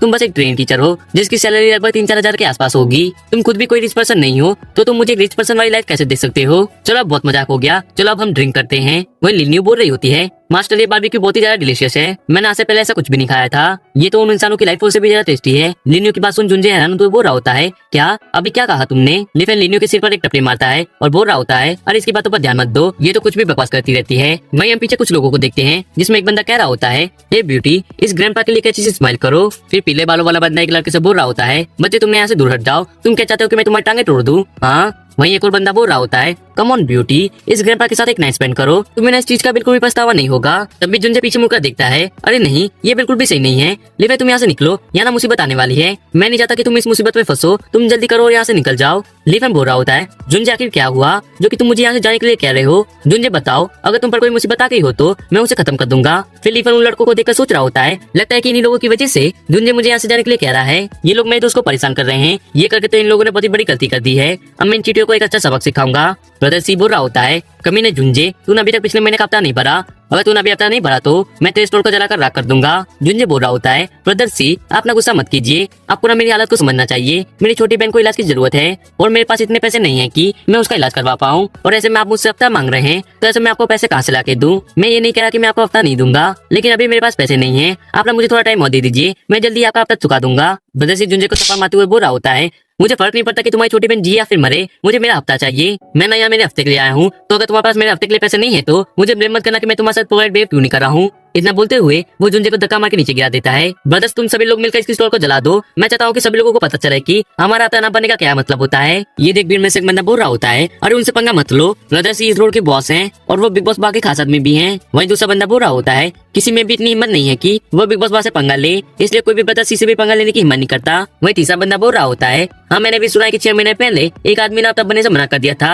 और उसने ब्रदर्स से पंगा भी ले लिया था, तो ब्रदर्स ने उसके स्टोर को तोड़ दिया और उसे जलाकर राख कर दिया। फिर हम देखते हैं वो बंदे जुंजे की स्टोर पर पेट्रोल को छिड़कने लगते हैं। तभी लीफन बोल रहा होता है, वही रुक जाओ, और तू, तेरी इतनी हिम्मत, तू एक छोटा सा कीड़ा, ब्रदर्स ही कहते हैं ना लोग तुझे, तेरी इतनी हिम्मत, तूने मेरे दोस्त को थप्पड़ मारा, क्या मौत को बुलाने का शौक है तुझे? मैं तुझे एक मौका देता हूँ, अपने आदमी को लेकर यहाँ से दफा हो जा, वरना मेरे गुस्से का अंजाम भुगतने के लिए तैयार हो जा। वही लीनी बोल रही होती है, मास्टर आपने इन पर बहुत ज्यादा दया दिखा रहे हो, इन्होंने आपके दोस्त को थप्पड़ मारा है, तो प्लीज मुझे एक मौका दीजिए इन्हें सबक सिखाने का। मैंने ना कई लंबे समय से एक्सरसाइज नहीं की है, तो मेरा अब खून खोल रहा है इन्हें मारने के लिए। ब्रदर्स ही बोल रहा होता है, कमीना आखिर तू है कौन और तू इस मामले में अपनी टांग क्यों अड़ा रहा है? मैं जुंजे का क्लासमेट और उसका अच्छा दोस्त भी हूँ। ब्रदर्स ही हंसते हुए बोल रहा होता है, क्या क्लासमेट? मुझे लगा था तू किसी रिच फैमिली का हिडन यंग मास्टर होगा, पर तू तो एक नमूना निकला। क्या मजाक है भाई लोग, इसके दोस्त के साथ इसे भी मार डालो। लीनो शायद तुम ना सही कह रही थी, मैंने इन चीटियों के साथ कुछ ज्यादा ही नरमी दिखा दी। ये चीटियां ना लातों की भूत हैं, ये बातों से नहीं मानेंगी। लीनो मैं ना तुम्हें नहीं रोकूंगा, जाओ और जाके इन्हें सबक सिखाओ। ब्रदर्स ही बोल रहा होता है, आखिर तुम किस तरह के आदमी हो जो कि छोटी सी बच्ची को मुझसे फाइट करने के लिए भेज रहे हो? भाई लोग इन 2 कमीनों को खत्म कर दो और साथ ही साथ उस छोटी बच्ची को भी, किसी को भी जिंदा मत छोड़ना। फिर हम देखते हैं लीनो अपनी डिमांड एनर्जी को रिलीज करते हुए बोल रही होती है, आखिर मुझे मौका मिल गया मास्टर को अपनी ट्रेन का असली रंग दिखाने का, आज ना मैं यहाँ खून की नदियां बहा दूंगी। इतना बोलते हुए वो उन पर अटैक करने के लिए आगे बढ़ती है। हम देखते हैं वो छलांग लगा के पीले बालों वाले बंदे की किडनी के ऊपर किक मारती है और उसकी किडनी को डिस्ट्रॉय कर देती है। ऐसे ही वो एक एक करके सभी लोगों को पीट रही होती है। ये देख ब्रदर्स ही बोल रहा होता है, ये मैं क्या देख रहा हूँ, क्या उस बच्ची ने मेरे सभी भाई लोगों को मार डाला? मरो तुम कमीनो, तुम्हें मार के ना मुझे ताजगी महसूस हो रही है, ये खून की खुशबू इससे मैं कब से मिस कर रही थी। तुम कमीनो, तुम मेरे मास्टर को मारने की कोशिश कर रहे थे, तुम में तो इतनी भी काबिलियत नहीं थी कि तुम मेरे मास्टर को छू भी सको, तो तुम्हारी ये हालत तो होनी थी। मास्टर तो मैंने कैसा किया, क्या आप इम्प्रेस हुए? मेरी तारीफ करो ना, और मुझे इनाम भी चाहिए, मुझे इनाम में इन लोगों की लाइफ फोर्स चाहिए, प्लीज प्लीज प्लीज। चलो ठीक है, आज तुम्हारे मास्टर तुम्हारे काम से बहुत ही ज्यादा इंप्रेस हुए हैं। मास्टर आप दुनिया के सबसे अच्छे मास्टर हो, अब इन्हें नर्क में जाने की कोई भी जरूरत नहीं है, इनकी सोल अब मेरी है और साथ ही साथ इनकी लाइफ फोर्स भी। तो चलो अब दावत का मजा लिया जाए। फिर वो लोगों की लाइफ फोर्स को खींचना शुरू कर देती है। कितना वक्त हो गया है किसी की लाइफ फोर्स को निकले हुए, ये नशा ही अलग है। लाजवाब। लीफन बोल रहा होता है, ध्यान रखना कहीं तुम उन्हें मार ना दो। मास्टर अपना चिंता मत कीजिए, आपकी इस लीनियो को उसकी लिमिट पता है। वैसे भी इतना सब कुछ एक बार में हजम करना मुश्किल है, मुझे इस बात का अफसोस है कि मैं इन्हें मार नहीं सकती। कासिम की बची हुई लाइफ फोर्स मैं स्नैक के लिए स्टोर कर पाती। भाई ये देख ब्रदर्स ही बोल रहा होता है, आखिर तुम चीज क्या हो? देखो मैं ना बता रहा हूँ, मैं ना बिग बॉस का खास आदमी हूँ, अगर तुमने मेरे साथ कुछ करने की हिम्मत की ना तो वो तुम्हें नहीं छोड़ेंगे। झुंझे बोल रहा होता है, लीफन हम इस बिग बॉस से पंगा नहीं ले सकते, भाग जाओ, जितना दूर हो सके तुझे उतना दूर भाग जाओ। ये जो तुम्हारे साथ छोटी बच्ची है ना, वो फाइट में बहुत ही अच्छी है, लेकिन फिर भी इसके दम पर तुम बिग बॉस से पंगा नहीं ले सकते। आखिर ये बच्ची कितने ही लोगों से फाइट करेगी? बिग बॉस के पास ना 100 से भी ज्यादा लोग हैं, उनके सामने ये छोटी बच्ची नहीं टिक सकती। लिनी बोल रही होती है, मुझे अंडर एस्टिमेट मत करो, 100 लोगों से फाइट करना ये मेरे लिए बड़ी बात नहीं है। लिफन बोल रहा होता है, जुंजे मैंने तुमसे कहा था ना कि मैं आपसे अपनी पूरी लाइफ तुम्हें प्रोटेक्ट करूंगा, अगर किसी ने तुम्हें या तुम्हारे स्टोर को छूने की हिम्मत की ना तो ये गॉटिंग उन्हें सबक सिखाएगा। जुंजे बोल रहा होता है, लिफन ये तुम्हें क्या हो गया है? तुम इतने ज्यादा कैसे बदल गए? तुम लोगों को रास्ते के बीच में मार रहे हो, तुम्हें क्या लगता है ये सब करके तुम यहाँ से बचकर निकल पाओगे? सब कुछ भूल जाओ, अगर यहाँ बिग बॉस आ जाए तो तुम कुछ मत करना, जो करना है वो मैं करूंगा। मैं नहीं चाहता कि मेरी वजह से तुम लोग मारे जाओ, तुम दोनों मरो उससे अच्छा है कि मैं अकेला मर जाऊँ। तो तुम दोनों अब यहाँ से निकल जाओ, अब बस मुझे एक बात की चिंता रहेगी कि मेरे बाद मेरी छोटी बहन का ख्याल कौन रखेगा। लीफन बोल रहा होता है, जुंजे पहले तो तुम्हें रोना धोना बंद करो और मैं यहाँ से कहीं नहीं जा रहा। मैं यही रहकर तुम्हें और तुम्हारे स्टोर को प्रोटेक्ट करूंगा। ब्रदर से चिल्लाते हुए बोल रहा होता है, सुनो कमीनो, मैंने बिग बॉस बा को कॉल कर दिया है तो वो जल्दी यहाँ आते ही होंगे, तो तुम लोग अब मरने के लिए तैयार हो जाओ। लेकिन अगर तुम लोग अपने घुटनों पे आके मुझसे अपनी जान की भीख मांगोगे और मुझे तुम्हारे चेहरे पर चाकू से कुछ निशान बनाने दो तो मैं तुम्हें छोड़ दूंगा। लीफन बोल रहा होता है, जो लोग मुझे मारने की हिम्मत करते हैं ना, मैं उन्हें दो ऑप्शन देता हूँ, पहला कि उन्हें मार दिया जाए और दूसरा उन्हें जिंदगी भर के लिए अपाहिज बना दिया जाए। तो तुम कौन सा ऑप्शन चूज करने वाले हो? ब्रदर सी बोल रहा होता है, तुम कमीने एरोगेंट लड़के, अगर तुम्हें हिम्मत हो ना तो जब बिग बॉस भाई यहाँ जाए तो उनके सामने अपना एरोगेंस दिखाना। मैं भी देखता हूँ कि तब कहाँ जाता है तुम्हारा एटीट्यूड। तो इसका क्या होगा वो हम देखेंगे नेक्स्ट एपिसोड में। और हाँ, जिन लोगों ने इस वीडियो को एंड तक देखा है वो लोग इस वीडियो के कमेंट सेक्शन में रेड हार्ट को स्पैम कर देना, जिससे कि मुझे पता चले कि कौन कौन है जो कि मेरी वीडियो को एंड तक देखता है। तो फिर मिलते हैं अगले एपिसोड में। Thanks for watching. तो हेलो दोस्तों, स्वागत है सब लोगों का हमारे यूट्यूब चैनल फॉरेस्ट मंगा चैनल में। तो एपिसोड की शुरुआत में हम देखते हैं कि बिग बॉस बा अपनी कार लेकर चांदनी चौक आ गया होता है। बिग बॉस बा की कार को देखकर वहाँ खड़े सभी लोग वहाँ से भागने लगते हैं। अरे ये तो बिग बॉस बा की कार है, हमें यहाँ से भागना चाहिए। वहीं ब्रदर सी बोल रहा होता है, देखो मेरे बॉस यहाँ आ गए हैं, अब तुम लोग नहीं बचने वाले। मैंने तुम्हें अपनी लाइफ बचाने का एक मौका दिया था, लेकिन तुम लोगों ने इस मौके का फायदा नहीं उठाया। तो अब देखो कि कैसे बिग बॉस बा तुम्हें सबक सिखाते हैं। वो पहले तुम्हें मार मार कर तड़पाएंगे और फिर तुम्हें डेंटेड रिवर में फेंक देंगे। उस रिवर में कई सारी शार्क्स हैं, वो तुम्हारी बॉडी को चीर फाड़ के तुम्हें खा जाएंगी। मैं गारंटी दे सकता हूँ कि वो शार्क्स तुम्हारी एक हड्डी को भी नहीं छोड़ेंगी। क्यों, अब अपनी मौत के बारे में सुनकर डर लग रहा है?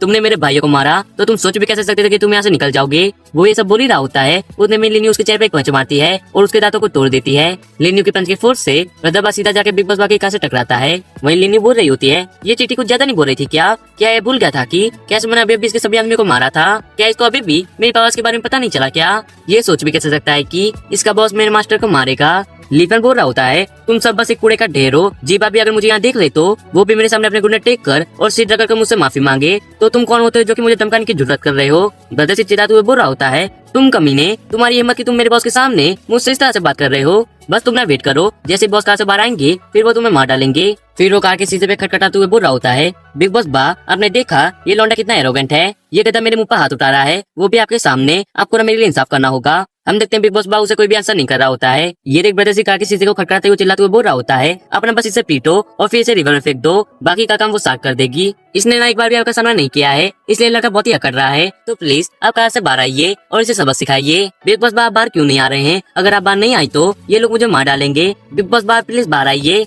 वहीं लिफन चिल्लाते हुए बोल रहा होता है, जीवा तुरंत अपनी कार से बाहर निकलो। ये सुन ब्रदर सी बोल रहा होता है, कमीने तू मेरे बॉस को ऑर्डर देने की हिम्मत कर रहा है और तो उन्हें उनके फुल नेम से बुला रहा है। क्या सचमुच अब तेरी जीने की इच्छा खत्म हो गई है? तभी हम देखते हैं कार में से बदरबा बाहर आ रहा होता है। तभी उसका पैर फिसलने की वजह से वो नीचे गिर पड़ता है। वहीं ब्रदर सी उसे उठाते हुए बोल रहा होता है, बिग बॉस बा आप ठीक तो है ना? वो ये बोल ही रहा होता है, उतने में उसे एक लात पड़ती है जो कि बदरबा ने मारी होती है और वो चिल्लाते हुए बोल रहा होता है, तू कुत्ते की औलाद, तू मिस्टर ली की बेइज्जती करने के बारे में सोच भी कह सकता है? लगता है कि अब तू और जीना नहीं चाहता। तेरी तो इतनी औकात भी नहीं है कि तू मिस्टर ली का नाम भी ले। बिग बॉस बा आप ना शांत हो जाइए, लगता है कि आपको ना कोई गलतफहमी हो गई है। ये लड़का तो बस जुंजे का क्लासमेट है। क्लासमेट गए तेल लेने, मिस्टर ली चू फैमिली की ग्रेट मिस के टीचर हैं। अगर तुम्हें उनके बारे में पता नहीं है तो पहले उनके बारे में अच्छे से जान लो और फिर कभी मेरे लिए मुसीबत खड़ी मत करना। अब यहाँ पढ़ा क्या है? जल्दी कर कुत्ते की औलाद और मिस्टर ली से माफी मांग।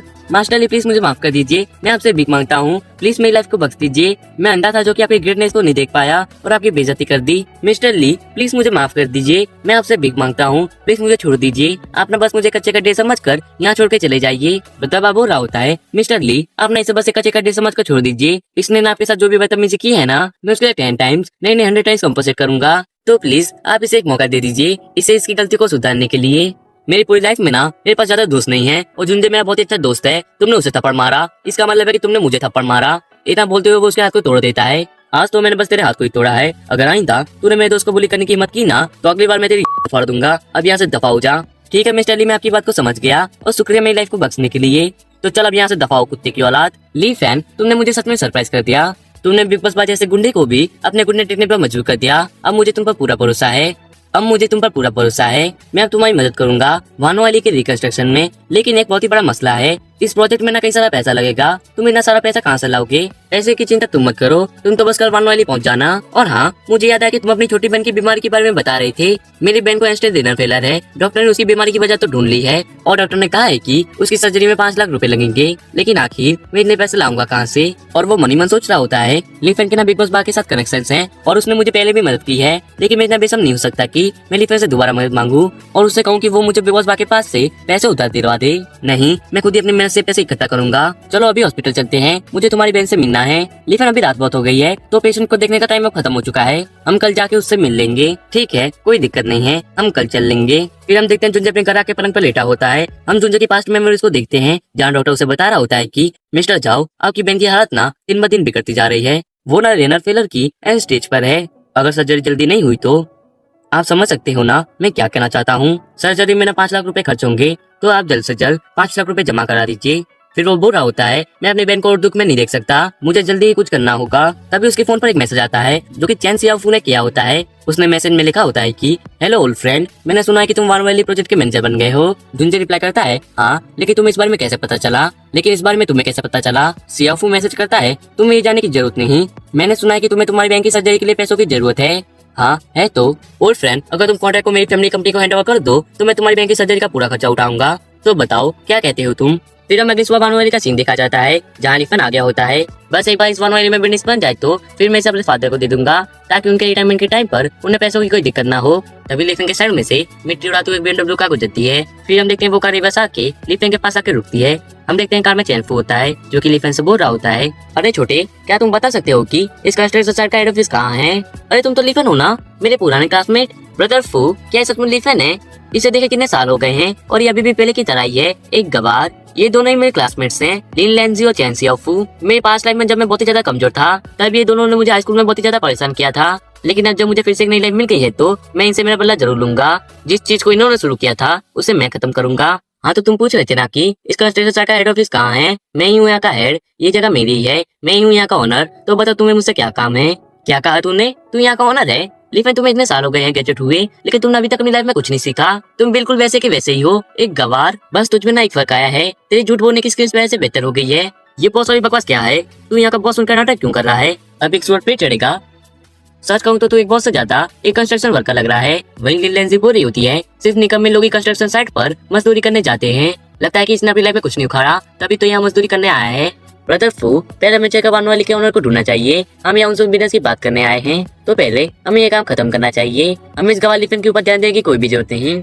लिफन, मैं अपनी पुरानी दोस्ती की रिस्पेक्ट करता हूँ, तो मैं तुम्हें एक ऑफर देता हूँ, मेरे नौकर बनकर मेरी कंपनी के अंदर काम करो। मेरा ये ऑफर इस कंस्ट्रक्शन साइट के ऊपर काम करने से तो अच्छा ही है। मैं तुम्हें महसूस कराऊंगा कि कैसा फील होता है जब तुम एक महीने में 10,000 कमाओ, जो कि अब तक तुमने अपनी पूरी लाइफ में एक महीने में नहीं कमाए होंगे। लिफन, तुम कुछ बोल क्यों नहीं रहे? तो क्या तुम्हें लगता है कि HD नहीं है? और वो मनी मन सोच रहा होता है ये गवाह लिफन, इसने अपनी पूरी लाइफ में कुछ भी नहीं उखाड़ा है और ये मेरा राइवल बनने की हिम्मत कर रहा है।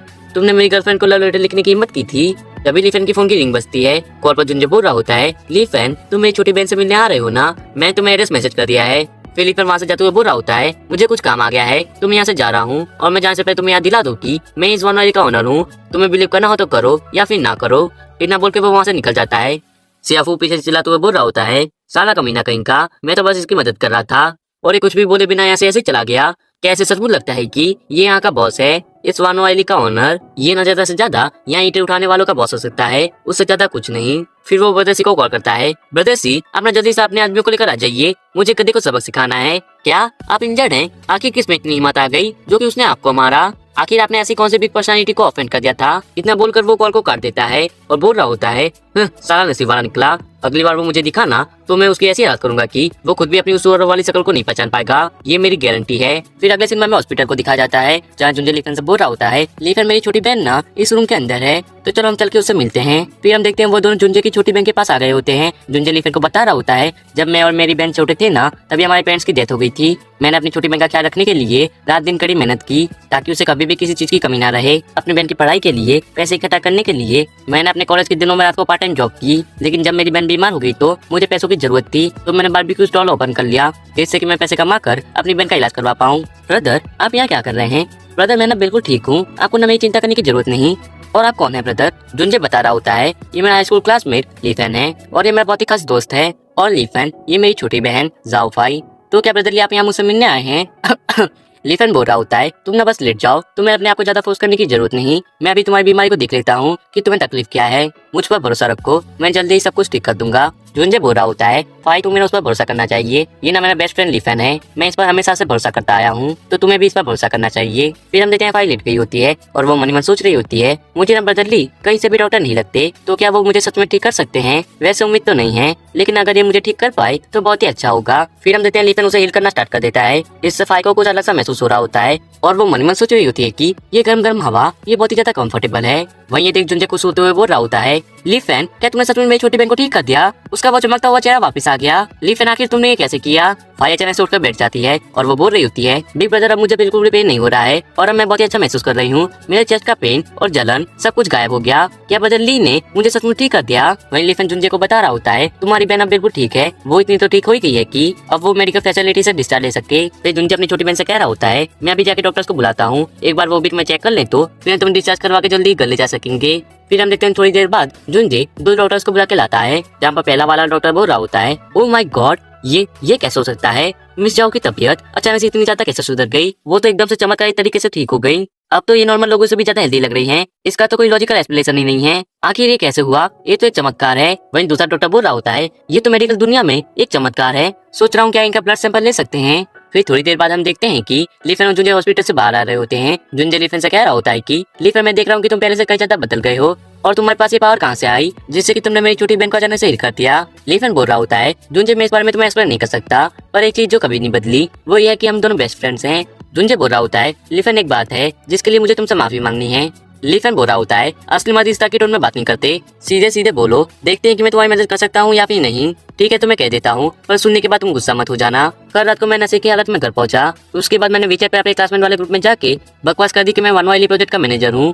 तो इस चीज को पढ़कर पता है कि किसने मुझे सबसे पहले कांटेक्ट किया? वो साला चैंसी अफू। पता नहीं उसको मेरी छोटी बहन की बीमारी के बारे में कैसे पता चल गया। उसने मुझे मैसेज किया और कहा कि अमेरिका के बेस्ट डॉक्टर से मेरी बहन का ट्रीटमेंट करवाएगा और साथ ही साथ उसने ये भी वादा किया कि इसका पूरा खर्चा वो उठाएगा और इसके बदले में उसने कहा कि उसकी कंपनी वनवाइली प्रोजेक्ट के सारे मटेरियल्स को सप्लाई करेगी। उसे ये कॉन्ट्रैक्ट चाहिए था, लेकिन उस कमीने ने मेरी छोटी बहन के ट्रीटमेंट के लिए 1 रुपया भी नहीं निकाला। तो क्या तुमने उसकी कंडीशन मान ली? लीफन मुझे माफ कर दो, मुझे पता नहीं था कि तुम मेरी छोटी बहन का इलाज कर सकते हो, इसलिए मैंने तुरंत उसकी कंडीशन मान ली। लीफन बोल रहा होता है, अरे यार मुझे लगा कि कोई बड़ी बात होगी, पर ये तो बहुत ही छोटी सी बात है, मैं इसे तुम्हारे लिए सॉल्व कर दूंगा। तुम ना सियाफू से मेरी मीटिंग करवाओ, मैं उससे मिलना चाहता हूँ। लीफन की बात सुन जुंजे बोल रहा होता है, लीफन क्या तुम्हें गुस्सा नहीं आ रहा? तुम्हारी बात सुनकर मेरा मन हल्का हो गया है और वैसे भी मैंने आज उसे डिनर पे इनवाइट कर रखा है तो ये और भी आसान हो गया। और लीफन मैं और भी ऐसी कंपनीज को जानता हूँ जो कि कंस्ट्रक्शन के लिए मटेरियल्स प्रोवाइड करती हैं। तुम्हारा ये प्रोजेक्ट ना बड़ा है तो अकेली चैंसी अफू की कंपनी ये मटेरियल्स प्रोवाइड नहीं कर पाएगी, तो मैं दूसरी कंपनी वालों से भी बात कर लेता हूँ और उन्हें भी डिनर पे इन्वाइट कर लेता हूँ। लीफन बोल रहा होता है, ठीक है उन्हें भी बुला लो, मैं उनसे भी मिल लूंगा।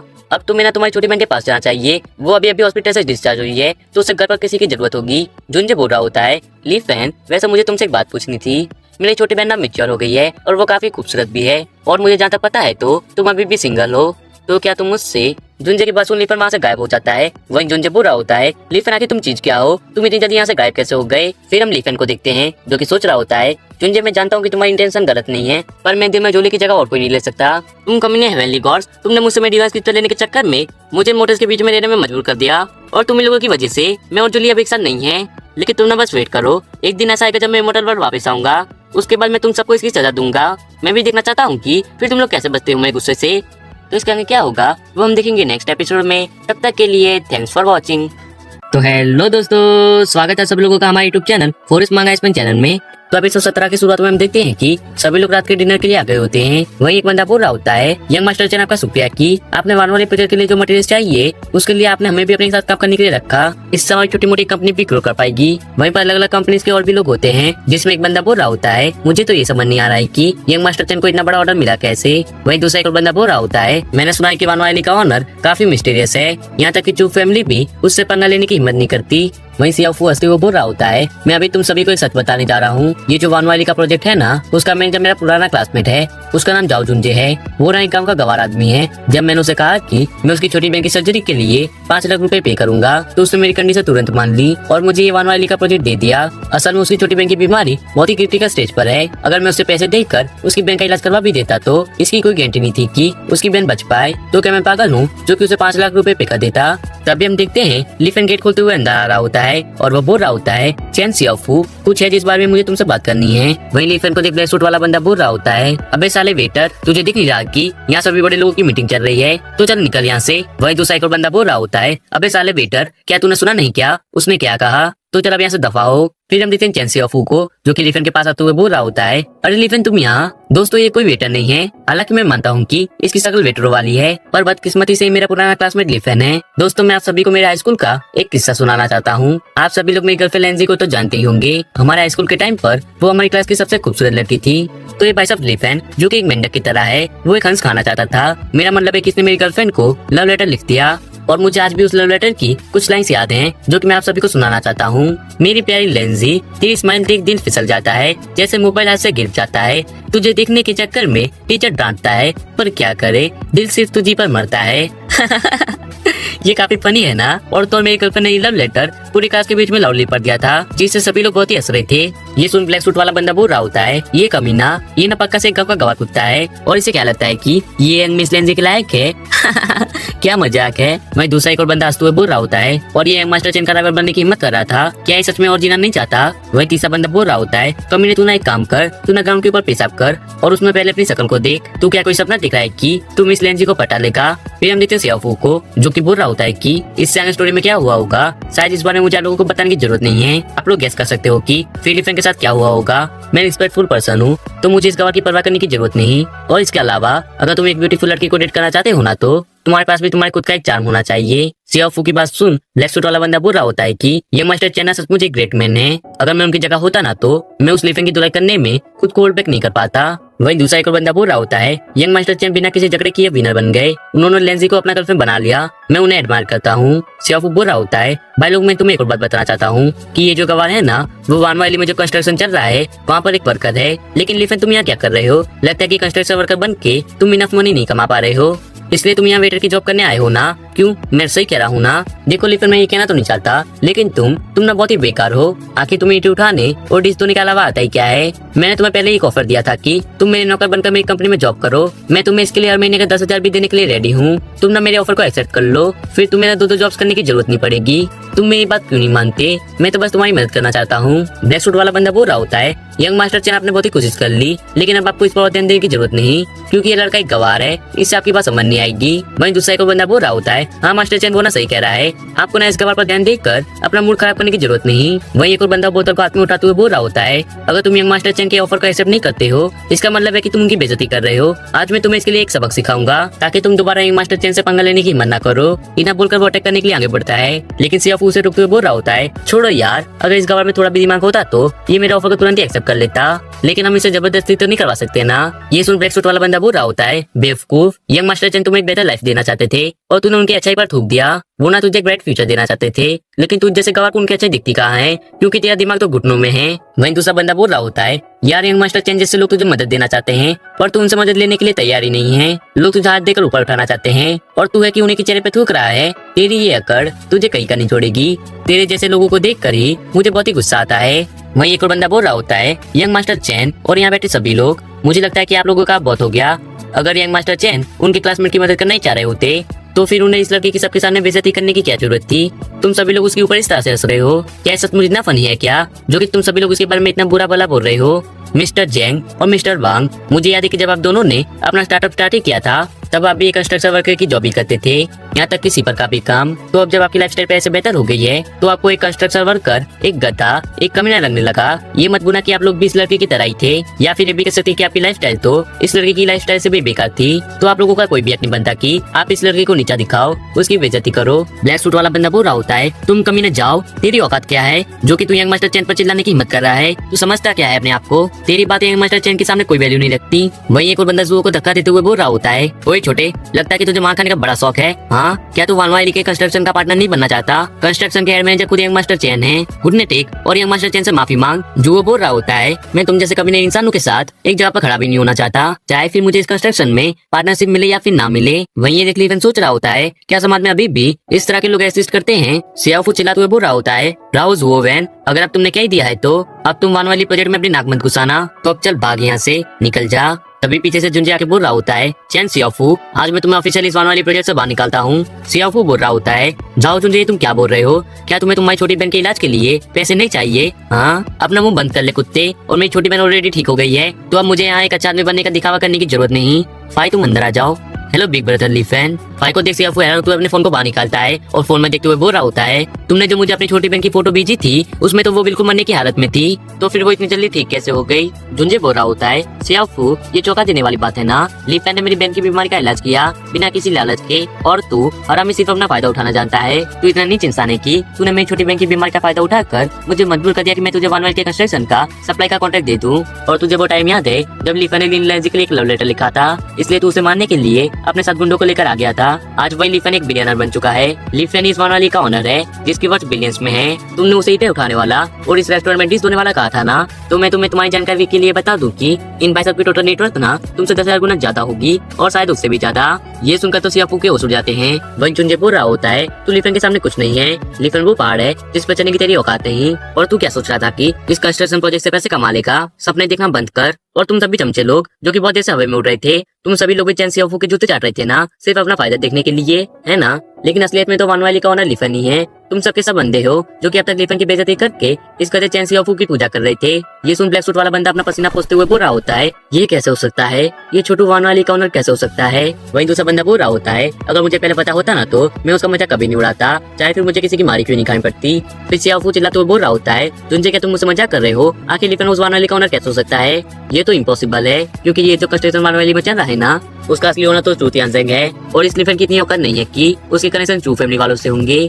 ये सुन ब्लैक सूट वाला बंदा बोल रहा होता है, हाँ बिल्कुल सही। अच्छा वो कि यंग मास्टर ने ये बात बाहर निकाली, वरना मैं तो भूल ही गया था कि चू तियानजेंग है जिसने ये प्रोजेक्ट स्टार्ट किया था। वहीं दूसरा बंदा बोल रहा होता है, सच में इसने हमें बिल्कुल पागल बना ही दिया था। सियाफू बोल रहा होता है, अपने आपको उस वानवाली का ऑनर बताने की क्या जरूरत थी? तुम तो सीधा सीधा यही कह देते कि तुम ही वो मिस्टर सिंह मास्टर हो जिसका नाम की लीता स्वान है। हाँ, वहीं गेट खोलते हुए अंदर आते हुए बोल रही होती है, मुझे पता नहीं कि ली फैन वो मिस्टर सिंह मास्टर है या फिर नहीं, लेकिन वानवाली का असली ऑनर ली फैन ही है। हम देखते हैं वो लड़की और कोई नहीं, ओयंग पाई होती है, जिसे देख वहाँ बैठे सभी लोग हैं तो अपने जैसे खड़े हो जाते हैं और वो बोल रहे होते हैं, आखिर लेडी ओयंग पाई यहाँ क्या कर रही हैं? ओयंग पाई बोल रही होती है, तुम सभी लोग बहुत ही बड़े बेवकूफ हो। तुम असली ऑनर को छोड़कर इस बेकार चैन सियाफू की चापलूसी कर रहे हो। तुम एक तरबूज को छोड़कर एक नींबू को अपना रहे हो। तुम सभी लोग अपने आप को बहुत ही होशियार समझते हो ना, लेकिन असल में तो तुम सभी लोग एक नंबर के गधे हो।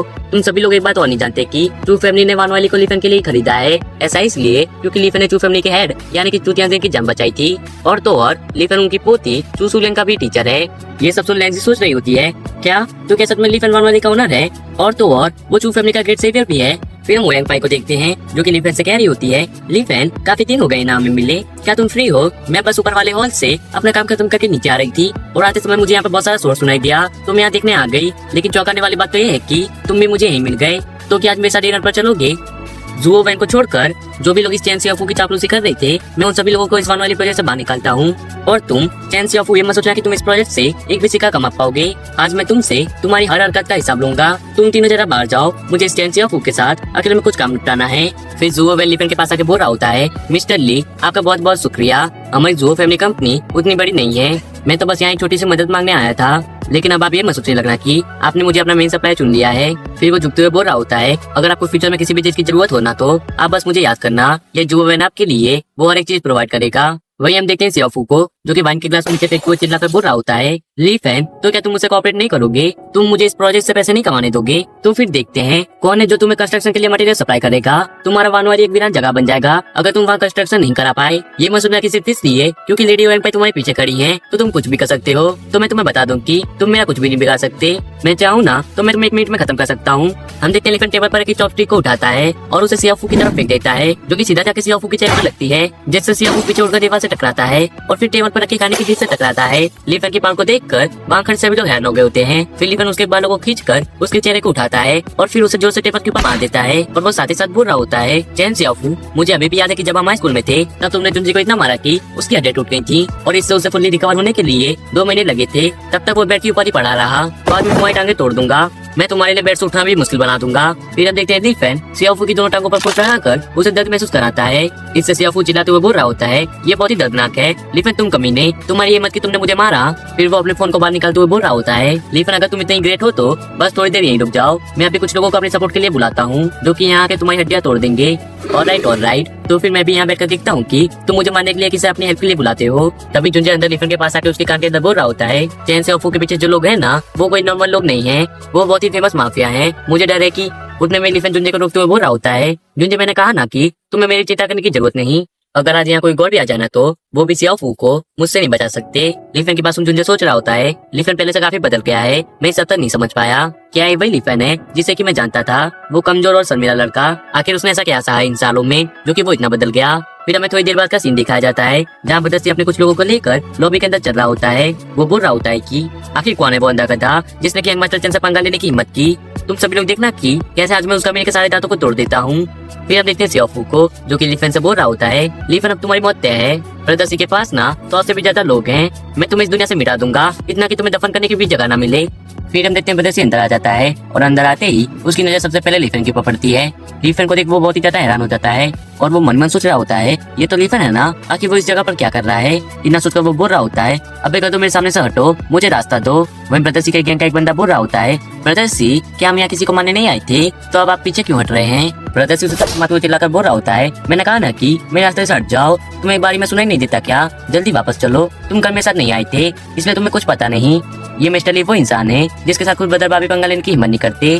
प्रदर्शी के चिल्लाने की आवाज सुन सियाफू जल्दी से गेट के पास पहुंचकर बोल रहा होता है प्रदर्शी आप फाइनली आ गए। फिर वो प्रदर्शी को हाथ दिखाते हुए चिल्लाकर बोल रहा होता है प्रदर्शी मैं यहाँ पर हूँ, इस तरफ देखिए।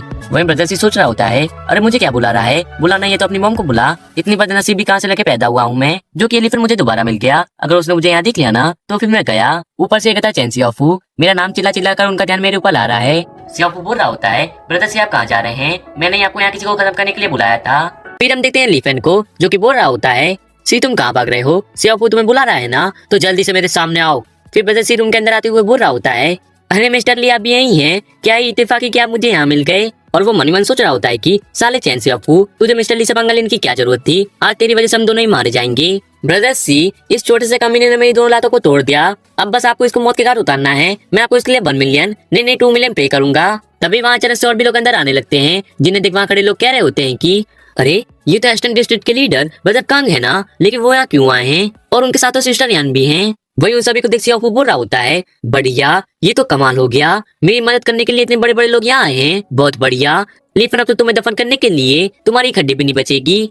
तभी वहाँ बिग ब्रदर भाभी आ जाता है जिसे देख सियाफू सोच रहा होता है अरे वाह मेरे छोटे से प्रॉब्लम को खत्म करने के लिए इतना बड़ा आदमी बिग ब्रदर बा तक यहाँ आ गया। लीफेन अब तक कुछ बिग ब्रदर भाभी यहाँ आ चुके हैं, अब तेरी क्या औकात, तेरी जैसे कच्चे की जगह तो बस मेरे पैरों के नीचे ही है ताकि मैं तुझे तब तक कुचल सकूं जब तक कि मेरा मन ना भरे। फिर वो बदरसी से कह रहा होता है कि बदरसी अब आप जल्दी कीजिए और इस लीफेन को मार दीजिए, काम खत्म होने के बाद मैं आपको 2 मिलियन पे करूंगा, पूरे 2 मिलियन। तभी बदरसी सियाफू को थप्पड़ मार देता है और साथ ही साथ बोल रहा होता है कि कमीने अपना मुंह बंद कर ले, तुझे क्या लगता है कि मैं 2 मिलियन के लिए मिस्टर ली के ऊपर हाथ उठाऊंगा। अगर तू मुझे 2 मिलियन की जगह 200 मिलियन भी देता ना तो भी मैं मिस्टर ली के ऊपर हाथ उठाने के बारे में सोचता भी नहीं।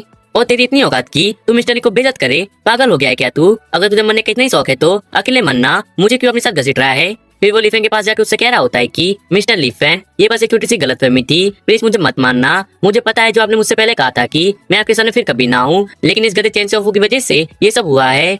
मुझे तो पता भी नहीं था कि इस गधे ने और किसी को नहीं आपको ऑफेंड किया है, तो प्लीज मुझे माफ कर दीजिए।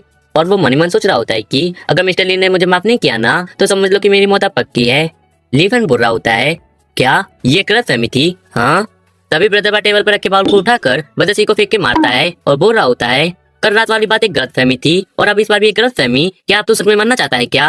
बदरसी बोल रहा होता है बिग बॉस बा ये सच में गलतफहमी थी, मुझे तो पता भी नहीं था कि चैन सियाफू ने मुझे जिसे मारने के लिए बुलाया है ना वो और कोई नहीं मिस्टर ली है। अगर मुझे पता होता ना तो मैं यहाँ कभी आने के बारे में सोचता भी नहीं। फिर बदरबाब बोल रहा होता है चैन सियाफू लगता है तुझे इस दुनिया में जीने से मन भर गया है जो कि तू मिस्टर ली से पंगा ले रहा है। तू या तो पागल है या फिर बिल्कुल ही बेवकूफ। मिस्टर ली को नाराज करना मतलब है कि मुझे नाराज करना। अगर तुझे जल्दी मरने की इतनी इच्छा है तो मैं तुझे अभी कभी खत्म कर सकता हूँ। बदर कांग बोल रहा होता है क्या इस चैन सियाफू को पता नहीं है कि मिस्टर ली कौन है। अगर उसे लगता है कि बस पैसे से मिस्टर ली को मारा जा सकता है तो वो पूरा का पूरा पागल है, गद्दा कहीं का। इस बेकार से कचरे को तो मार ही देना बेहतर है। वहीं एक और बंदा बोल रहा होता है हाँ ये तो अंडरग्राउंड वर्ल्ड के बारे में भी कुछ नहीं जानता, उसे क्या पता कि आखिर मिस्टर ली कौन है। उस मोटे को तो सबक मिलना ही चाहिए, इस बार उसकी खैर नहीं। मिस्टर ली जैसे बंदे से पंगा लेना उसकी लाइफ की सबसे बड़ी बेवकूफी है।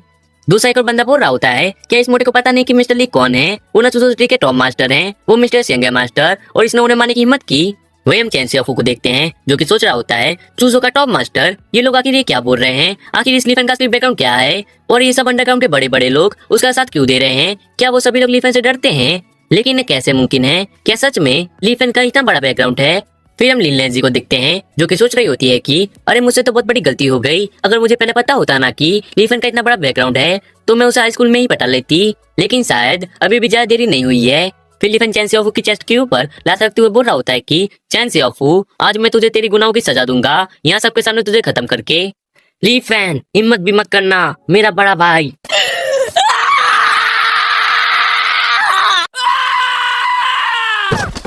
मेरा बड़ा भाई तुमसे मेरा बदला लेने जरूर आएगा।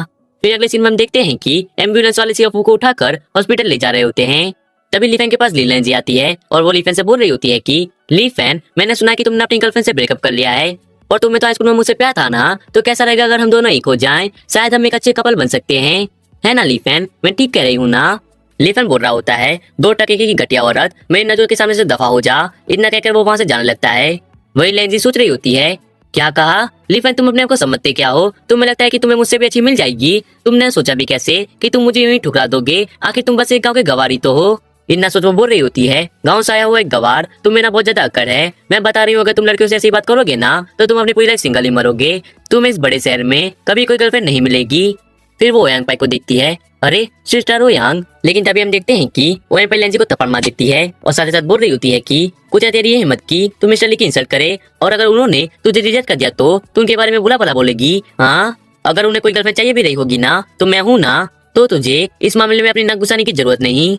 और मेरी बात को ज्यादा ध्यान से सुन, तुझ जैसी घटिया औरत को मिस्टर ली जैसे इज्जतदार आदमी के पास आने के सपने में नहीं देखने चाहिए। तेरी औकात नहीं कि तू मिस्टर ली के दिल को जीत सके, समझी? जा अपने उस घटिया चैन सियाफू के पास और यहाँ से निकल। अगर तू दोबारा मेरे सामने अपनी इस गंदी शक्ल को लेकर आई ना तो वो फैमिली की पूरी ताकत से तुझे खत्म कर दूंगी, समझी घटिया औरत? वही ये देख वो तीनों सोच रहे होते हैं कि वाओ, मिस्टर ओयांग कितनी रूथलेस है ना। लेकिन कोई बात नहीं, मुझे तो ऐसी ही लड़कियां पसंद आती हैं। फिर हम देखते हैं ओयांग पाई को जो कि लीफन के पास जाकर उससे कह रही होती है कि लीफन, इस बार तुमने घर लोगों से पंगा ले लिया है। चैन फैमिली, अब ना तुम्हें चैन सियाल ली से बचकर रहना होगा, जो चैन सियाफू का बड़ा भाई है। चैन सियाल ली के पास बचपन से यह नेचुरल टैलेंट है, एक असली मार्शल आर्ट जीनियस। छोटी सी उम्र में उसने कई सारे मार्शल जीनियस को हरा दिया था। ऐसा सुनने में आया है कि पिछले कुछ सालों से वो बाहर गया हुआ था किसी विदेशी मास्टर से मार्शल आर्ट सीखने। अब सोचो, एक ऐसा बंदा जो बचपन में ही सबको दूध चटा रहा था और अब उसके पास एक विदेशी मास्टर की ट्रेनिंग भी है। तो मेरा मतलब ये है कि अब तुम्हें थोड़ा संभल कर रहना होगा। लीफन बोल रहा होता है, चिंता करने की जरूरत नहीं। जब मुझे सिंगिंग सेटों से डर नहीं लगा तो ये मामले से चैन सियाल ली मेरे लिए कोई खतरा कैसे बन सकता है? ओयांग पाई बोल रही होती है, हाँ तुमने ना बिल्कुल सही कहा। लीफन, तुमने तो पूरे दिन से कुछ नहीं खाया होगा ना, तो क्या मैं तुम्हें डिनर पर इनवाइट कर सकती हूँ? लीफन बोल रहा होता है, फिलहाल तो मैं भी बहुत ज्यादा बिजी हूँ, हम पक्का से नेक्स्ट टाइम एक साथ डिनर पर चलेंगे। ओयांग पाई बोल रही होती है, लेकिन मुझे तो आज ही तुम्हारे साथ डिनर पर चलना है। वहीं ये देख वो तीनों सोच रहे होते हैं, घंटा लगता है कि मिस्टर ली को पता भी नहीं है कि उनकी किस्मत कितनी बढ़िया है, जो कि खुद मिस ओयांग उन्हें सामने से अपने साथ डिनर पर इनवाइट कर रही हैं। लेकिन फिर भी मिस्टर ली मिस ओयांग को मना कर रहे हैं। अगर मिस्टर ली की जगह मैं होता ना तो अब तक तो मैं मिस ओयांग के साथ डिनर करने के लिए चला भी गया होता। फिर अगले सीन में हम चैन सियाफू को देखते हैं जो कि हॉस्पिटल के बेड के ऊपर पड़ा होता है और वो बोल रहा होता है, लीफन, मैं चाहता हूँ कि तुम एक दर्दनाक मौत मरो। बड़े भाई, आपको लीफन को मार के उससे मेरा बदला लेना ही होगा। आप ना उसे तड़पा तड़पा के मारेगा, जितना उसने मुझे दर्द दिया है ना, मैं चाहता हूँ कि उसे उसका 100 गुना ज्यादा दर्द मिले। लीफन, कमीने कहीं के, तेरी हिम्मत की तूने मेरे भाई की हालत की। तूने जितनी चोटें मेरे भाई को पहुंचाई है ना, मैं उससे 100 गुना ज्यादा तुझे पहुंचाऊंगा। अब बस तू देखता जा कि मैं तेरी क्या हालत करता हूँ। फिर अगले सीन में हम देखते हैं कि लीफन और लीन दोनों कंस्ट्रक्शन साइट के ऊपर पहुंच गए होते हैं। तभी लीफन के फोन पर वांसो का कॉल आता है। वांसो कॉल पर बोल रही होती है कि लीफन, अरे मैं हूँ तुम्हारी डार्लिंग। पिछले कॉन्सर्ट के बाद मुझे नए शेड्यूल को पकड़ने के लिए कंट्री से बाहर जाना पड़ा। माफ करना, मैं तुमसे मिले बिना ही चली गई। तुम्हारी डार्लिंग 2 दिन में तुझे वापस आ रही है। डार्लिंग, तुम्हें पता है क्या मैं तुम्हें कितना ज्यादा मिस कर रही हूँ? शायद मैं तुम्हें ज्यादा ही फ्रेंडली हो रही हूँ। जो कुछ हुआ उसके बाद खैर मुझे तुम्हें डिनर पर ले जाना चाहिए। और सुनो ना, लास्ट टाइम तुमने मुझे बचाया था, लेकिन अब तक मुझे अब तक तुमसे थैंक्स करने तक का मौका ही नहीं मिला। यू नो मेरा मतलब क्या है? उफ, ये कितना मुश्किल है। इतना कहकर वो सोच रही होती है कि हर बार जब मैं उस पल के बारे में सोचती हूँ जब मैंने लीफन का मजाक उड़ाया था तो मुझे गहरा पछतावा और शर्मिंदगी महसूस होती है। लीफन भले ही थोड़ा पतला है लेकिन उसकी हिम्मत एक पहाड़ की तरह मजबूत है, जो आंधी और बारिश दोनों के सामने दीवार बनकर खड़ा हो जाता है। मुझे हर तरह के खतरे से बचाता है। जब तक वो मेरे साथ है इस दुनिया में कोई मुझे छू भी नहीं सकता। लीफन कॉल पर बोल रहा होता है, सॉरी पर मैं अभी थोड़ा बिजी हूँ। इतना कहकर वो कॉल को काट देता है। वहीं ये सुन वांसु बोल रही होती है, लीफन, तुम्हारी ये हिम्मत की तुमने मेरा कॉल काटा। तभी वहाँ वांसु की सेक्रेटरी आती है और वो वांसु से कह रही होती है कि मिस वांसु, आप अजीब बर्ताव क्यों कर रही हैं? मुझे आपकी चिंता हो रही है। समझो मिस वांसु, ये आपका मौका है बॉलीवुड में कदम रखने का, अमेरिका में एक फिल्म शूट करने का। डायरेक्टर रैन की सब्र की सीमा अब खत्म हो रही है। आधा साल हो चुका है, आप इसे और ज्यादा डिले नहीं कर सकती। आपने इस मौके को पाने के लिए न जाने कितनी मेहनत और समय को लगाया है, तो इसे ऐसे ही खोना बेवकूफी होगी। और अब तो डायरेक्टर रियान ने फिल्म की शूटिंग को स्टार्ट भी कर दिया है, लेकिन अब तक उनके पास कोई भी लीड हीरोइन नहीं है। तो आप ये क्या कर रही हैं अपने साथ? आप इस जिम्मेदारी को बस यूं ही नजरअंदाज नहीं कर सकती।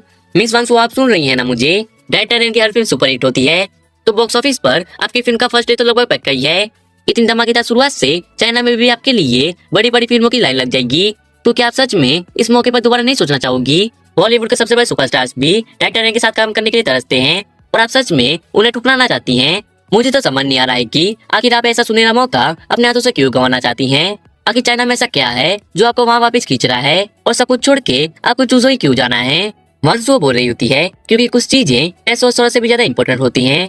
अब समय आ गया है कि मैं अपनी खुशियों को तलाश करूं। मैं चूजो वापस जा रही हूँ किसी बहुत ही खास इंसान से मिलने, और शायद मुझे उस इंसान से प्यार भी हो गया है। ये सुन सेक्रेटरी बहुत ही हैरान हो जाती है। फिर अगले सीन में हम लीफेन को देखते हैं जो कि सोच रहा होता है कि लगता है कि ये कंस्ट्रक्शन को खत्म होने में 5 महीने और लगेंगे। तभी वहाँ भागते हुए जुंजे आ जाता है और वो लीफेन से बोल रहा होता है, लीफेन कंस्ट्रक्शन साइट पर कुछ बहुत ही बुरा हुआ है। लीफेन बोल रहा होता है, जुंजे ऐसा क्या हुआ है जो कि तुम भागते हुए मेरे पास चले आए? जुंजे लीफेन को बता रहा होता है, लीफेन वानवाली के कंस्ट्रक्शन साइट पर बिजली और पानी की सप्लाई कर चुकी है, और रेत की सप्लाई करने वाले ने भी अपने हाथ पीछे खींच लिए हैं। लीफेन, हमने ऐसे कौन से भगवान को नाराज कर दिया है? हर दिन कंस्ट्रक्शन साइट रुकने से लाखों का नुकसान हो रहा है। अगर ये ऐसा ही चलता रहा तो हम जल्दी बैंकक्रप्ट हो जाएंगे। और कल रात एक गुंडों के गैंग ने कंस्ट्रक्शन साइट पर धावा बोल दिया। उन्होंने मजदूरों को मारा पीटा और उन्हें घायल कर दिया, और 2 लोगों को तो मार ही दिया। और कंस्ट्रक्शन साइट पर कैमरा न होने की वजह से पुलिस भी कुछ नहीं कर सकती। 2 लोगों के मरने की वजह से मजदूर भाग रहे हैं। लीफेन, एक बहुत ही बड़ी मुसीबत है। अगर मजदूरी नहीं होंगे तो लीफेन, अगर हम कुछ नहीं कर सकते तो हमें मिस्टर चू को ढूंढना होगा। शायद वही इस मुसीबत का इलाज निकाल सकते हैं। लीफेन बोल रहा होता है, मुझे पता है कि आखिर ये काम किसका होगा। जुंजे, तो मेरा चिंता करने की जरूरत नहीं, मैं इस मामले को खुद से हैंडल कर लूंगा। तभी लीफेन को साइड से आता हुआ एक कार दिखता है। वो अचानक से अपनी स्पीड का यूज करके उस कार को पकड़ लेता है। फिर लीफेन छत के ऊपर खड़े एक बंदे को देखता है और उससे पूछ रहा होता है कि क्या उसे चैन सियाफू ने भेजा है। वो बंदा बोल रहा होता है, मैं तो बस एक मैसेंजर हूँ। मास्टर चैन सियाफू ने मुझे ये मैसेज को तुम तक पहुंचाने तक का ऑर्डर दिया था। उन्होंने तुम्हें चैन फैमिली मैंशन में जो आज रात 8 बजे पार्टी रखी है ना, उसमें इन्वाइट किया है। तो क्या मिस्टर ली तुम वहाँ आओगे? मुझे अपना जवाब दो। लीफेन बोल रहा होता है, मैसेंजर अपने उस मास्टर से कह देना कि आज उसका बाप उसकी पार्टी में जरूर आएगा और वहाँ आके उनकी नदियां बहाएगा। वहीं लिवन्यू बोल रही होती है, मास्टर क्या अपने इरादे से बताना सही है? शायद ये एक जाल हो। और मास्टर, मैं देख रहा हूँ कि ये मैसेंजर आपसे बहुत ही अकड़ कर बात कर रहा है। आपने बस मुझे एक मौका दीजिए, मैं अभी इसकी खोपड़ी को इसकी दर से अलग कर देती हूँ। हम उसकी खोपड़ी को बेचकर उन्हें बताएंगे कि आखिर उन्होंने किससे पंगा लिया है। लीफेन बोल रहा होता है, याद रखो कि हम कौन है लिवन्यू। इन जैसे दूसरे इंसानों के दाव पेच हम पर काम नहीं करते। अगर हम अपने असली पावर्स को दिखाने पर आ गए ना, तो ये सब डर की मारे थरथराने लगेंगे। लेकिन अब जब इन मूर्खों ने इस इमोर्टल सुप्रीम कोर्ट को रात की पार्टी में इनवाइट कर ही लिया है, तो हम उन्हें अपने असली पावर्स को दिखाएंगे। तो इसका आगे क्या होगा वो हम देखेंगे नेक्स्ट एपिसोड में। तब तक के लिए थैंक्स फॉर वॉचिंग। तो हेलो दोस्तों, स्वागत है सब लोग का माय यूट्यूब चैनल फॉरेस्ट मांगा स्पेन चैनल में।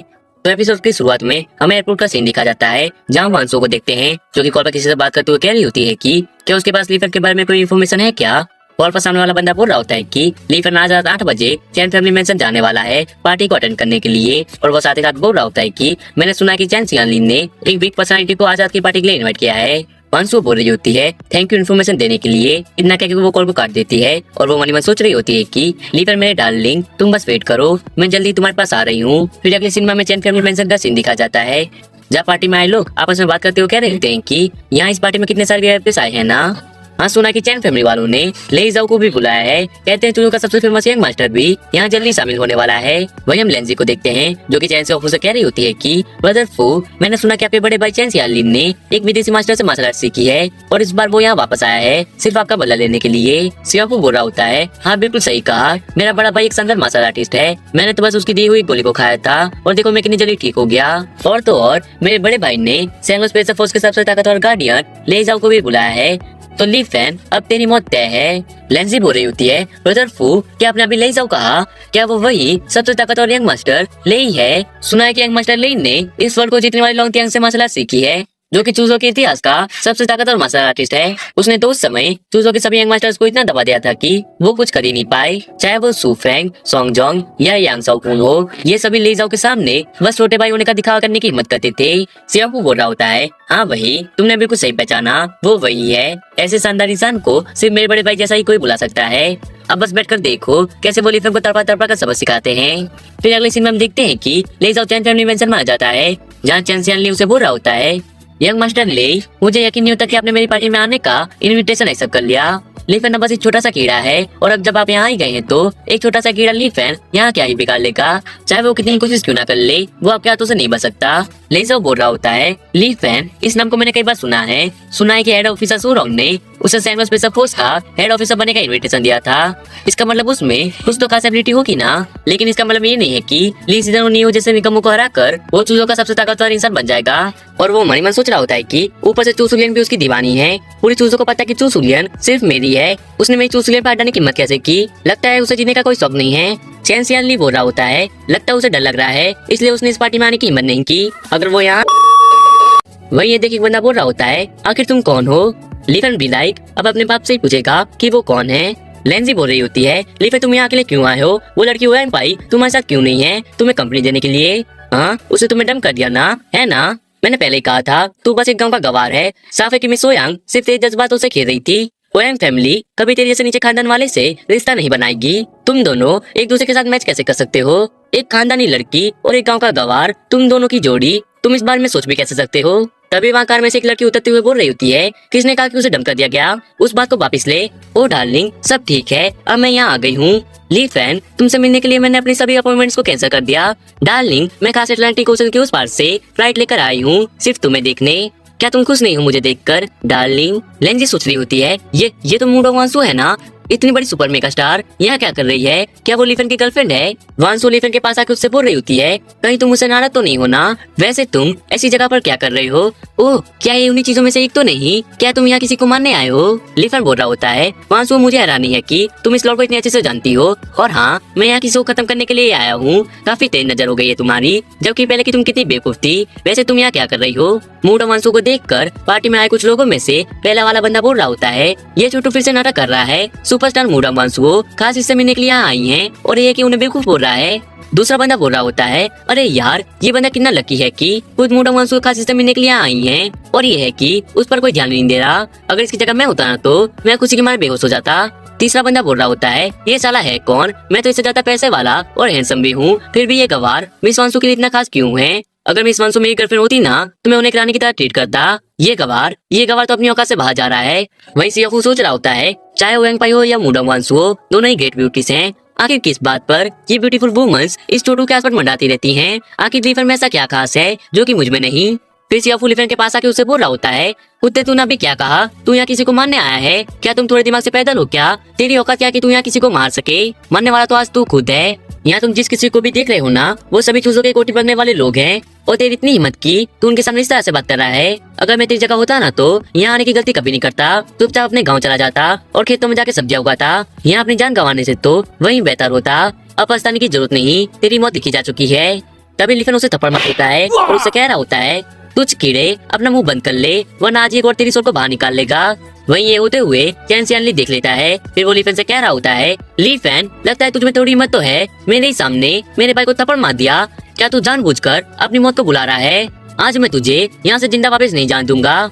वहीं सियाफू चिल्लाते हुए बोल रहा होता है, लीफन, अभी मैटर नहीं करता कि तुम कितने ज्यादा स्ट्रांग हो, लेकिन तुम ना मेरे बड़े भाई का मुकाबला नहीं कर सकते।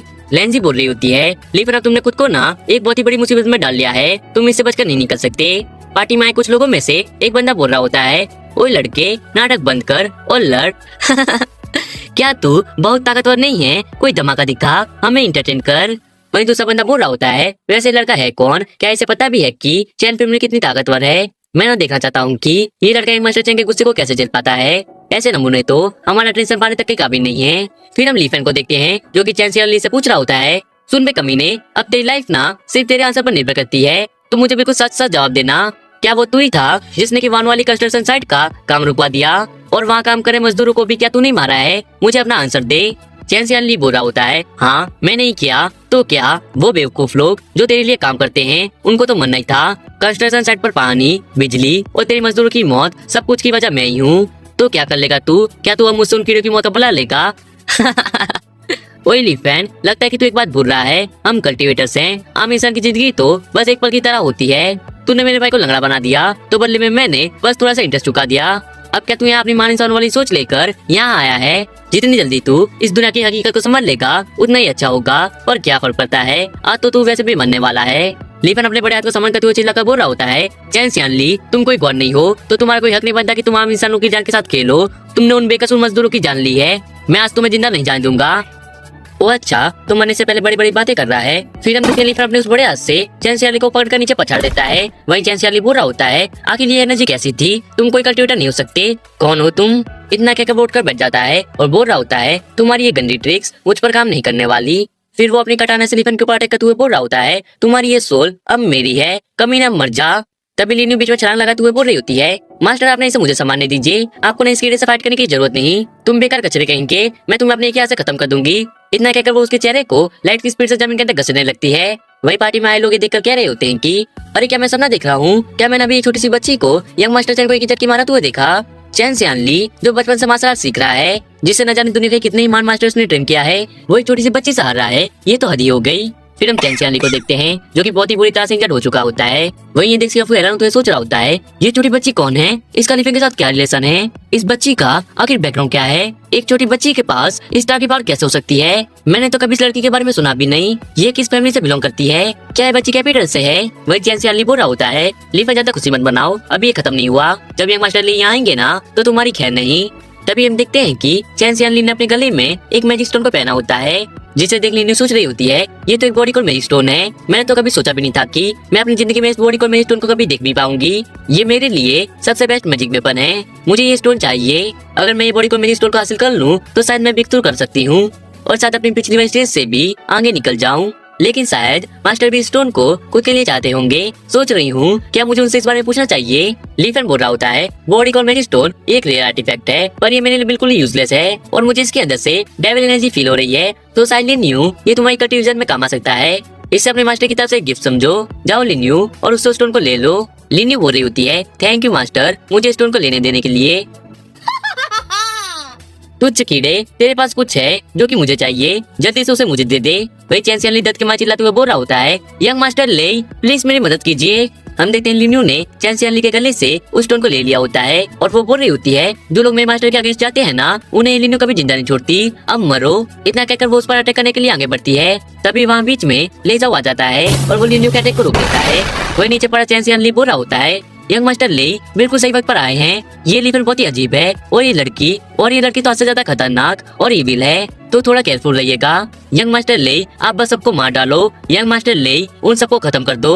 वही लिन्यू पीछे खिसकते हुए सोच रही होती है इस आदमी के हाथों में शेर जैसी ताकत है, ये कोई ऑर्डिनरी कल्टिवेटर नहीं हो सकता, इसकी मार्शल आर्ट टेक्निक काफी स्ट्रॉन्ग है। ले जाओ बोल रहा होता है ब्रदर चैन ने मुझे यहाँ फाइट देखने के लिए बुलाया था, मुझे नहीं पता था कि मुझे यहाँ एक रियल टैलेंट देखने को मिलेगा, तो तुम्हारी ना मेरी फैन, तुम्हें तो मुझे कुछ भी खास बात नहीं दिख रही, मैं तुम्हें शर्मिंदा नहीं करना चाहता, चूजों के टॉप नंबर वाले मास्टर अपने हाथों को तोड़ लो और चैन ब्रदर्स के सामने गुड नाइट टेक कर माफी मांगो, हो सकता है कि मैं तुम्हें जिंदा छोड़ दूं, उसके बाद चूजों से ट्री को हमेशा के लिए छोड़ दो और फिर कभी वापस मत आना, जल्दी करो इससे पहले कि मैं तुम्हारी हेड तोड़ कर तुम्हें बताऊं कि चूजों के असली मास्टर की ताकत क्या होती है। तभी वहाँ तियानजेंग और सुलेन दोनों ही आ जाते हैं। तियानजेंग लीफन को ग्रेट करते हुए बोल रहा होता है मैं अभी हाल ही में एक मेडिकल ट्रीटमेंट करवाने के लिए कंट्री से भाग गया हुआ था, फिर मुझे पता चला कि वन वाली प्रोजेक्ट रुक गया है, इसलिए मैं तुरंत वापस आ गया। मास्टर ली सब कुछ कैसा चल रहा है। वहीं पार्टी में लोग तियानजेंग को देखकर उसके सामने झुककर उसे ग्रीट कर रहे होते हैं। तभी उन्हीं में से एक बंदा बोल रहा होता है ये क्या हो रहा है, पेट्रियक जो भी इस यंग मैन से इतनी इज्जत से बात कर रहे हैं, आखिर ये लड़का है कौन, इसका बैकग्राउंड क्या है। फिर दूसरा बंदा बोल रहा होता है देखो मिस चू सुलियन भी यहाँ आई है, मैंने सुना था कि वो भी चूजों की मिस सुलियन की तरह ही बेहद खूबसूरत ब्यूटी है, लेकिन अब जब मैं उन्हें सामने से देख रहा हूँ तो लगता है कि मैंने बिल्कुल ही सही सुना था, मिस सुलियन वाकई में बेहद खूबसूरत है। शायद चू सुलियन को पता चल गया होगा कि लीज ऑफ फ्रंटियर बेटर फिर से वापस आ गया है, इसलिए वो उससे मिलने यहाँ आई हैं। शायद वो दोनों एक दूसरे को बहुत ही पसंद करते हैं। फिर से पहले वाला बंदा बोल रहा होता है हाँ ले जाओ तो बचपन से ही चू सुलियन को पसंद करता है, मैंने सुना है कि इस बार वो चूजा वापस आया है तो उसने चू फैमिली से शादी की बात करने का इरादा बनाया है। वही ले जाओ सोच रहा होता है मैंने उसे काफी सालों से नहीं देखा था, सुलियन पहले से ब्यूटीफुल हो गई है, वो डेफिनेटली यहाँ मुझसे मिलने आई होगी। इतना सोच वो सुलियन से कह रहा होता है सुलियन तुम यहाँ मुझसे मिलने आई हो ना, कई साल हो गए हैं हमें मिले हुए, जब हम वो ये सब बोल ही रहा होता है तभी सुलियन उसे नजरअंदाज करके लीफन के पास चली जाती है और उससे कह रही होती है टीचर आपकी डिसाइपल को आने में देरी हो गई, मैं होप करती हूँ कि आप मुझे माफ कर देंगे। लीफन बोल रहा होता है सुनिए तुम्हें माफी या कोई फॉर्मेलिटीज पूरी करने की जरूरत नहीं। वही हम फिर से उन्हीं लोगों को देखते हैं, वो दूसरा वाला बंदा बोल रहा होता है रुको क्या मिस चू इस लड़के को ढूंढ रही थी ना कि ले जाओ को। वही एक लड़की बोल रही होती है मैंने सुना है कि चू सुलियन एक कोल्ड पर्सनालिटी वाली और घमंडी लड़की है जो हमेशा सबके सामने अकड़ कर रहती है, पर ये क्या मिस चू सुलियन इस लड़के के सामने इतनी नरमी से बात कर रही है, ये कैसे हो सकता है, कहीं ये उससे प्यार तो नहीं करती है ना। फिर हम तियानजिन को देखते हैं जो कि ले जाओ से कह रहा होता है, ले जाओ मैं तुमसे विनती करता हूँ कि तुम मिस्टर ली से पंगा मत लो। वो ना कोई ऐसे वैसे मास्टर नहीं है जिससे कि तुम पंगा लेना अफोर्ड कर सको। मैंने तुम्हें बचपन से बड़े होते देखा है, एक छोटे बच्चे से एक मजबूत इंसान बनते हुए। मैं नहीं चाहता कि तुम ऐसी कोई गलती करो जिसका तुम्हें बाद में पछतावा हो। इसलिए मैं तुमसे गुजारिश करता हूँ मिस्टर ली से दूर रहो, तुम उनका सामना करने के लायक नहीं हो। मैं तुम्हें वार्निंग दे रहा हूँ, ले जाओ। ले जाओ बोल रहा होता है, ओल्ड चू तुम बुढ़ापे की वजह से चटिया गए हो, मैं तुम्हारी इज्जत करता हूँ, लेकिन ये मामला सिर्फ मेरे और उसके बीच का है, तो पीछे हट जाओ बुड्ढे, मैं उससे खुद ही निपट सकता हूँ। और वैसे भी तुम मुझे इतना कमजोर क्यों समझ रहे हो? मैं ले जाऊँ हूँ, चूजों में ऐसा कोई भी नहीं जिससे कि मैं प्रयोग ना कर सकूँ। मैं चूजों में सबसे ताकतवर हूँ। बुड्ढे तूने मुझे कम अंक कर मुझे निराश किया है। त्याजिन चिल्ला तुम्हें बोल रहा होता है, बाहर में जा तू। लड़की क्या तू सुन नहीं रहा जो कि मैं तुझे कह रहा हूँ? मैं तेरी जान बचाने की कोशिश कर रहा हूँ। मिस्टर ली चूजों के टॉप नंबर के मास्टर हैं, उनकी ताकत कुछ ऐसी है जो कि तूने कभी देखी भी नहीं होगी। वो एक असली ग्रैंड मास्टर हैं या शायद उससे भी ज्यादा ताकतवर। क्या तुझे पता नहीं चल रहा है कि मिस्टर ली ने अभी तक अपनी ताकत को दबा रखा था? जितना तेरा मास्टर ताकतवर है ना, उतने ही मिस्टर ली भी हैं, समझा? ले जाओ लिफेंग की तरफ उंगली करते हुए चिल्ला कर बोल रहा होता है, ये ग्रैंड मास्टर, कब से ग्रैंड मास्टर का टाइटल इतना सस्ता हो गया? ये एक फ्रॉड है, एक धोखेबाज, इसमें ना कुछ भी खास नहीं है। मैं अभी सबके सामने इसकी असलियत बाहर लाऊंगा। लोग इसे ग्रैंड मास्टर बुलाते हैं, थू मैं थूकता हूँ इस पर। सिर्फ मेरे मास्टर ही इस टाइटल के हकदार हैं। वही सुलियन बोल रही होती है, ले जाओ। आखिर तुम खुद को क्या समझते हो जो कि तुम मेरे टीचर से इस तरह से बात कर रहे हो? तुम्हारे पास ऐसी किसी भी तरह की क्वालिफिकेशन नहीं है कि तुम मेरे टीचर से इस तरह से बात कर सको।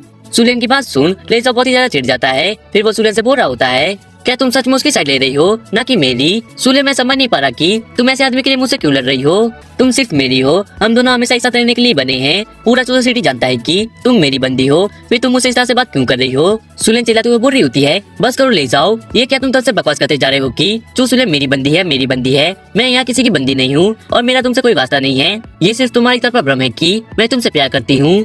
ये सुन ले जाओ बहुत ही ज्यादा गुस्सा जाता है। वो पासी में के टेबल को तोड़ देता है और चिल्लाते हुए बोल रहा होता है, क्या यही तुम्हारी असली जज्बात है मेरे लिए? तो फिर ठीक है, पहले मैं इस लड़के को खत्म कर देता हूँ, फिर देखता हूँ कि क्या तुम अपना मन बदलती हो या नहीं।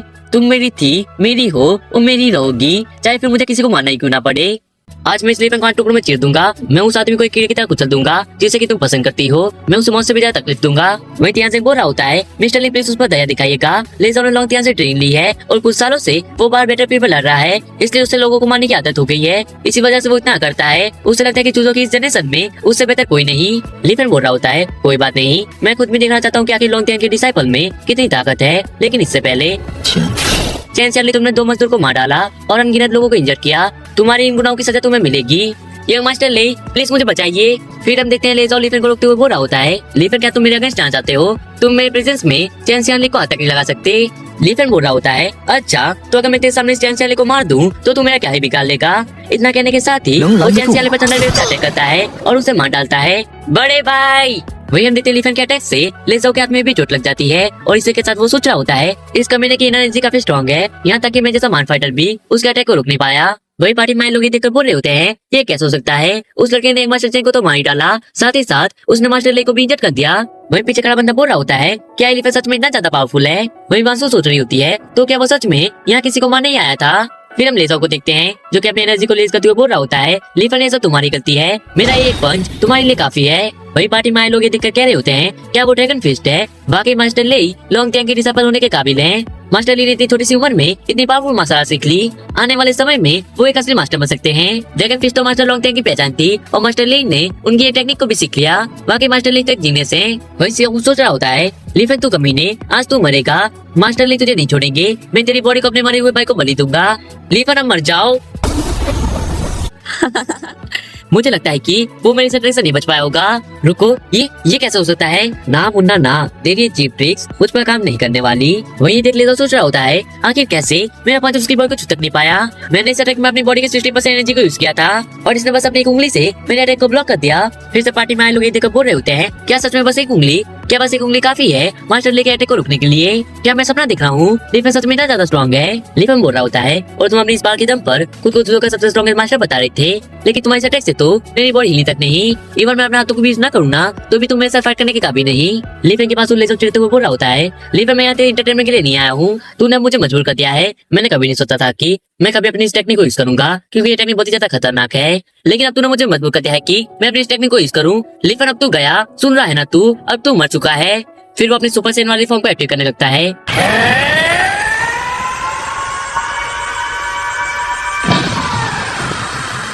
फॉर्म को अटैक करने के बाद वो बोल रहा होता है, इससे कहते हैं पावर। ये है चूजों के असली मास्टर की पावर। अब लीफन मरो। किंग यामा लगातार वार।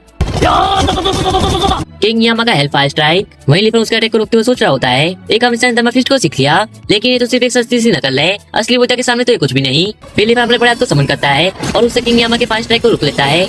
वहीं हम देखते हैं लेजर अटैक करने के बाद हाफते हुए बोल रहा होता है, इम्पॉसिबल, मैंने तुम्हारे ऊपर अनगिनत पंचेस मारे थे, लेकिन फिर भी तुम्हारी बॉडी पर एक खर्च तक नहीं आई। आखिर तुम्हारे पास ऐसी कौन सी पावर है? लीफन बोल रहा होता है, बस इतनी ताकत थी तेरे पंचेस में। तुझ जैसा इंसान इस महान धर्मा फिस्ट को यूज करके उसकी बेइज्जती कर रहा है, एक नकलचोर बंदर। अब मेरी बारी है नकलचोर बंदर, संभाल मेरे इमोर्टल पंच को। तभी ध्यान से चिल्लाकर बोल रहा होता है, मिस्टर ली प्लीज उस पर दया दिखाइएगा। फिर हम देखते हैं लीफन ने लेजर को पंच मार दिया होता है, जो कि लेजर को इतने जोर से पड़ता है कि वो सीधा उठते हुए दीवार से टकरा जाता है। ये देखिए वो हैरान तो सोच रहा होता है, क्या ये लीफन कोई इंसान भी है क्या? वही ध्यान से लीफन के पास आके उससे बोल रहा होता है, मिस्टर ली मैं लेजर को बचपन से जानता हूँ, वो मेरा दोस्त का बेटा है और वो कोई भी बुरा इंसान नहीं है। और वैसे भी वन वाली पे जो कुछ भी हुआ था ना, उसमें लेजर की कोई भी गलती नहीं थी। इस सारी परेशानी की जड़ चैंसियाली था, जो कि अब मर चुका है। तो क्या आप इस बार उसकी जान को बच सकते हैं? और ऊपर से वो सैंगनो स्पेशल फोर्स का पुराना मेंबर है और आप फ्यूचर में सैंगनो स्पेशल फोर्स को संभालने वाले हैं। हो सकता है कि आपको आने वाले समय में ये कहीं काम आ जाए। तो क्या आप इस बार इसे माफ कर सकते हैं? छोटे डिसाइपल देख रहा है ना तू, पैट्रियर्क मुझसे तेरी जान की भीख मांग रहा है, तो ले जाओ। क्या तू इस गोल के सामने झुकेगा? सोच समझ कर फैसला कर। ले जाओ बोल रहा होता है, नहीं कभी नहीं, मैं किसी के सामने नहीं झुकने वाला। मुझे किसी बूढ़े की जरूरत नहीं जो कि मेरे लिए भीख मांगे। मैं मरना पसंद करूंगा, लेकिन कभी किसी के सामने झुकूंगा नहीं। हम देखते हैं ले जाओ की बात सुन ध्यान सिंह को बहुत ही ज्यादा गुस्सा आ जाता है और वो चिल्लाकर बोल रहा होता है, तुम निकम्मे नालायक बच्चे। मिस्टर ली, आपने इस कमेंटी बच्चे पर ध्यान मत दीजिए, मैं खुद इसके बाप के पास जाऊंगा, वही इसके अगर ठिकाने लगाएंगे। मैं आपसे वादा करता हूँ कि फ्यूचर में कभी भी आपसे किसी भी तरह का पंगा नहीं लेगा, तो आप बस इसे इस बार जाने दीजिए।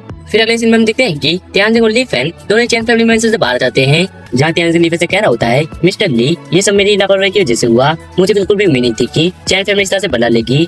मैं आपसे वादा करता हूँ कि आज शाम छोड़ देने से पहले चैन फैमिली का नाम उस सिटी से मिटा दूंगा और वनवारी का काम भी फिर से पहले की तरह शुरू किया जाएगा। अब सब कुछ फिर से आपके शेड्यूल के मुताबिक ही होगा। फिर हम अगले दिन का सीन दिखाते